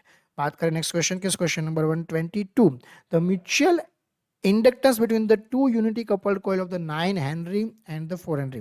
तो M is equal to K under root of L1 L2, ये इसका equation है। L1 and L2 जो है वो सेल्फ इंडक्टेंस है, L1 9 है, L2 4 है, तो 9 इंटू 4 कितना होगा, 36 होगा। उसका अंडर रूट करोगे तो क्या आएगा, 6 आएगा। So option D 6 is the right answer here. बात करें क्वेश्चन नंबर 123 की, तो अगेन इक्वेशन पूछा हुआ है यहाँ पे 123 में। तो जो इक्वेशन है ये directly, what is the formula of the spherical mirror, हाँ मतलब जो मिरर है, गोली अरीसा मतलब मिरर, स्फेरिकल मिरर जो है उसका क्या इक्वेशन होता है, ये पूछा हुआ है। तो option C is the right answer, 1/u plus 1/v is equal to 1/f। Actually इनको यहाँ पे सब देना चाहिए। u अगर हम बात करें तो ऑब्जेक्ट का डिस्टेंस है, v जो है वो इमेज डिस्टेंस है, और f जो है वो फोकल लेंथ है ना। ये 10th स्टैंडर्ड में आप पढ़ के आए हो। बात करें नेक्स्ट क्वेश्चन की, क्वेश्चन नंबर 124। 124 नंबर का क्वेश्चन है, कम्युनिकेशन का क्वेश्चन है। Which of the following analog modulation scheme require the minimum transmitter power and the minimum channel bandwidth. इसमें जो एक्चुअली सही आंसर होगा वो सही आंसर एसएसबी होगा। अलग अलग टाइप के मॉड्यूलेशन स्कीम्स, एम्पलीट्यूड मॉड्यूलेशन जो होता है उसमें आप बात करो तो एम्पलीट्यूड मॉड्यूलेशन मतलब दोनों साइड बैंड होगा प्लस कैरियर होगा। उसके बाद डीएसबी एससी मतलब double side band with suppress carrier होता है। एसएसबी मतलब सिंगल साइड बैंड होता है, और सिंगल साइड बैंड जो होता है उसमें मिनिमम ट्रांसमिटेड पावर और मिनिमम बैंडविड्थ चाहिए होता है। ठीक है। उसके बाद एक और वीएसबी भी होता है जो वेस्टिजियल साइड बैंड कहते हैं, जो मतलब टीवी वगैरह में, वीडियो वगैरह में जो है यूज़ होता है। बात करें नेक्स्ट क्वेश्चन की, question number 125 again Gujarati grammar का क्वेश्चन है जिसमें option B is the right answer. बात करें नेक्स्ट क्वेश्चन की, द वर्ल्ड एलईडी, एलईडी का फुल फॉर्म पूछ लिया है। देखो कितना सिंपल क्वेश्चन पूछा हुआ है। एलईडी का फुल फॉर्म क्या होता है, light emitting diode. Next question, the purpose of the choke in the fluorescent tube, purpose of the choke in the fluorescent tube क्या है, ये पूछा हुआ है। तो purpose of the choke in the fluorescent tube होता है to increase the voltage momentarily. So option D is the right answer. हाँ एक्चुअली देखो, प्राइमरी पर्पस जो होता है वो क्या होता है, to provide the high voltage surge at the start to initiate the discharge in the gas और limit the current to the safe value once the tube is running. हाँ, तो यहाँ पे एक्चुअली ऑप्शन डी जो है वो बिल्कुल सही होगा। ठीक है। देखो यहाँ पे ऑप्शन डी और सी के बीच में थोड़ा बहुत कंफ्यूजन हो सकता है, लेकिन परफेक्टली डिफाइन नहीं है। तो बाय चांस हम ऑप्शन डी पे जाएंगे, क्योंकि आंसर के में भी वही दिया हुआ है इसीलिए। बाकी सी भी काफ़ी लोग बोलेंगे सही आंसर है, तो वो भी एक्चुअली सही हो सकते हैं। बात करें नेक्स्ट क्वेश्चन की, 128 नंबर का जो क्वेश्चन है अगेन उसमें ऑप्शन सी भरूच जो है वो सही आंसर है। Which of the two district of the Gujarat do not share the border with the Maharashtra, कौन से महाराष्ट्र के साथ बॉर्डर शेयर नहीं करते हैं। हाँ, तो वलसाड डांग करते हैं, नवसारी वलसाड करते हैं। ठीक है। सापुतारा का जो है उसके आगे सीधा नासिक के साथ बॉर्डर जो है वो शेयर करता है। छोटा उदयपुर नर्मदा जो है वो भी जो है वो बॉर्डर शेयर करते हैं। लेकिन सिर्फ भरूच और सूरत जो है वो डायरेक्टली महाराष्ट्र के साथ बॉर्डर शेयर नहीं करते हैं। ठीक है। बात करें नेक्स्ट क्वेश्चन की, क्वेश्चन जो यहाँ पे दिया हुआ है सोलार सेल के बारे में। सोलार सेल का एक क्वेश्चन जनरली पहले बहुत पूछा करते थे। हाँ, तो in the solar cell light energy used in the building of the EMF between the two end of the cell, ये सबको पता होगा, बहुत ही सिंपल क्वेश्चन है। हाँ, option C is the right answer. Actually light energy converted into heat energy. हाँ, heat energy जो है वो कन्वर्ट होता है लाइट एनर्जी में। Solar cell performs the photovoltaic effect, आप ऐसा भी कह सकते हो। ठीक है। बात करें नेक्स्ट क्वेश्चन की, क्वेश्चन नंबर 130 जो यहाँ पे दिया हुआ है। ठीक है। और यहाँ पे अगेन मैं आपको थोड़ा इंग्लिश ट्रांसलेशन करके बताता हूँ। Minimize the amount of damage cause by the disaster which paper based management system is considered as, ऐसा पूछा हुआ है। तो यहाँ पे जो सही आंसर होगा वो सही आंसर होगा ऑप्शन ए। हाँ, प्री डिजास्टर आप कह सकते हो, मतलब पूर्व तैयारी, आपत्ति सामान्य पूर्व तैयारी मीन्स प्री डिजास्टर रेडीनेस, आप ऐसा कह सकते हो, और प्रिपेयरनेस, हाँ प्री डिजास्टर प्रिपेयरनेस ऐसा भी आप कह सकते हो। बात करें नेक्स्ट क्वेश्चन की, a band limited signal is sampled at the Nyquist rate. Again ये जो क्वेश्चन है ये कम्युनिकेशन का क्वेश्चन है। कम्युनिकेशन इस बार आपके सिलेबस में है नहीं, इसलिए मैं डिटेल में नहीं जा रहा हूँ। हाँ, यहाँ पे band limited signal is sampled at the Nyquist rate है। जो signal can be record by the passing the samples through ideal low pass filter, ideal low pass filter जो होता है, हाँ उससे सिग्नल को पास करके उसको जो है वो लिया जाता है। बात करें नेक्स्ट क्वेश्चन की, question number 132, the machine used to raise the pressure of the air is called, machine use to raise the pressure of the air, इसको क्या कहा जाता है, कंप्रेसर कहा जाता है। बहुत ही सिंपल क्वेश्चन है। नेक्स्ट क्वेश्चन की बात करते हैं। अगेन यहाँ पे जो क्वेश्चन पूछा हुआ है, हाँ, which work did literature Jayant Kothari receive the award for the Gujarat साहित्य परिषद, मतलब गुजरात साहित्य परिषद अवार्ड मिला हुआ है उसको, कौन से काम के लिए, तो यहाँ पे उसको ऑप्शन सी जो है उसके लिए जो है वो अवार्ड मिला हुआ है। So option C is the right answer. बात करते हैं नेक्स्ट क्वेश्चन की, इन the flux per pole of a DC generator is half but its speed is double, generated EMF will be, generated EMF क्या होगा, generated EMF same रहेगा again, है ना, क्योंकि यहाँ पे आपका जो इक्वेशन है ईजी का, हमने इस इक्वेशन की पहले भी बात की है कि फाई एन होता है, तो यहाँ पे अगर नया फ्लक्स होगा जो हाफ हो जाएगा और स्पीड जो है वो डबल हो जाएगा, तो वो अगेन फाई एन है यहाँ पे, देखो तो ये 1/2 और ये 2 ये कैंसिल हो जाएगा, तो सेम रहेगा, ठीक है। बात करें नेक्स्ट क्वेश्चन की, एंटीमनी ऑफ द सेम पूछा हुआ है, तो सेम का एंटीमनी क्या होगा, पोलर होगा।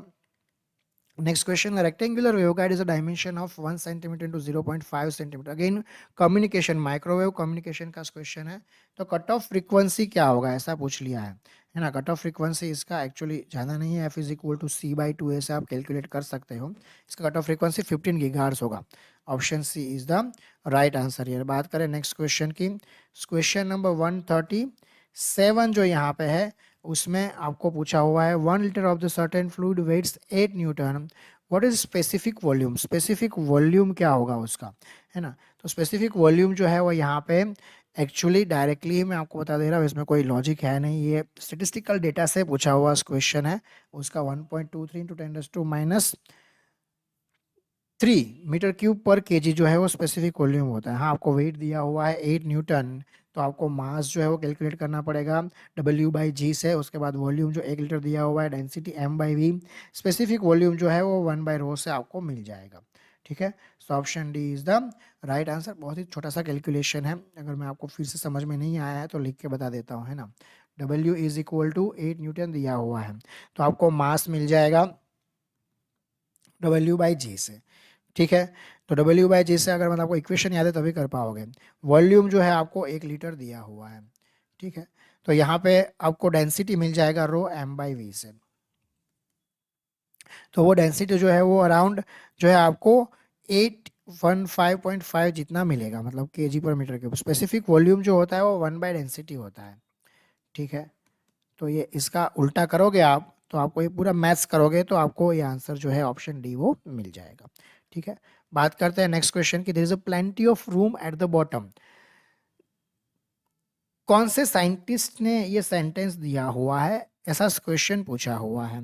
तो यहाँ पे जो है ये सेंटेंस जो है अगेन रिचर्ड फेनमैन ने दिया हुआ है, so option D is the right answer. बात करें नेक्स्ट क्वेश्चन की, अगेन ऑसिलेशन का क्वेश्चन है, ये जो है आपका बेसिक इलेक्ट्रॉनिक्स का क्वेश्चन है। The voltage and the current of the desired frequency and the shape can be obtain with the oscillator, ये जो है आप ऑसिलेटर से ले सकते हो, option B is the right answer. Next question again the है गुजराती का क्वेश्चन है, 140 नंबर का जो क्वेश्चन है वो, जिसमें सही आंसर जो है ऑप्शन सी है।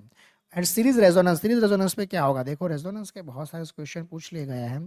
Series resonance circuit power, resonance में पावर फैक्टर ऑलवेज यूनिटी होता है, वोल्टेज करंट एक लाइन में आ जाए तो रेजोनेंस होता है, और पावर फैक्टर ऑलवेज यूनिटी होता है, रेजोनेंस का बहुत ही बेसिक फंडा है, याद रखना।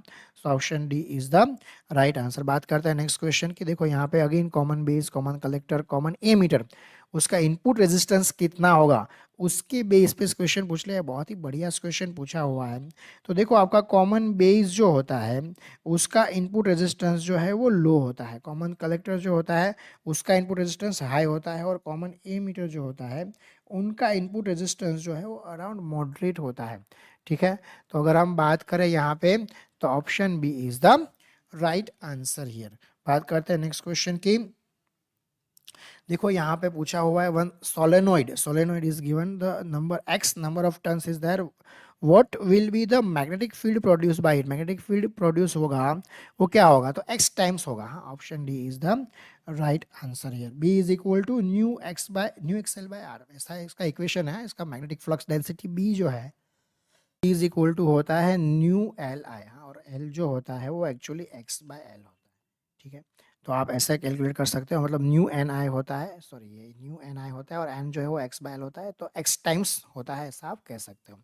बात करें नेक्स्ट क्वेश्चन की, question number 144, component of the total force exerted by the fluid on the body in the direction parallel to the direction of the motion, इसे क्या कहते हैं, एक्चुअली ड्रैग कहा जाता है। Option B is the right answer here. The total आपको aerodynamic और hydrodynamic force जो होता है by the fluid on the body, वो रिसोल्व होता है दो कंपोनेंट में, होता है ड्रैग और एक होता है लिफ्ट। ड्रैग जो होता है that is the component of the force that is parallel to the direction of the fluid और फ्लो, जो यहाँ पे दिया हुआ है, इट अपोजिट्स द मोशन। और लिफ्ट जो होता है that component of the force that is perpendicular to the direction of the motion, जो होता है उससे लिफ्ट कहा जाता है, क्योंकि यहाँ पे पैरेलल दिया हुआ है। Option B is the right answer.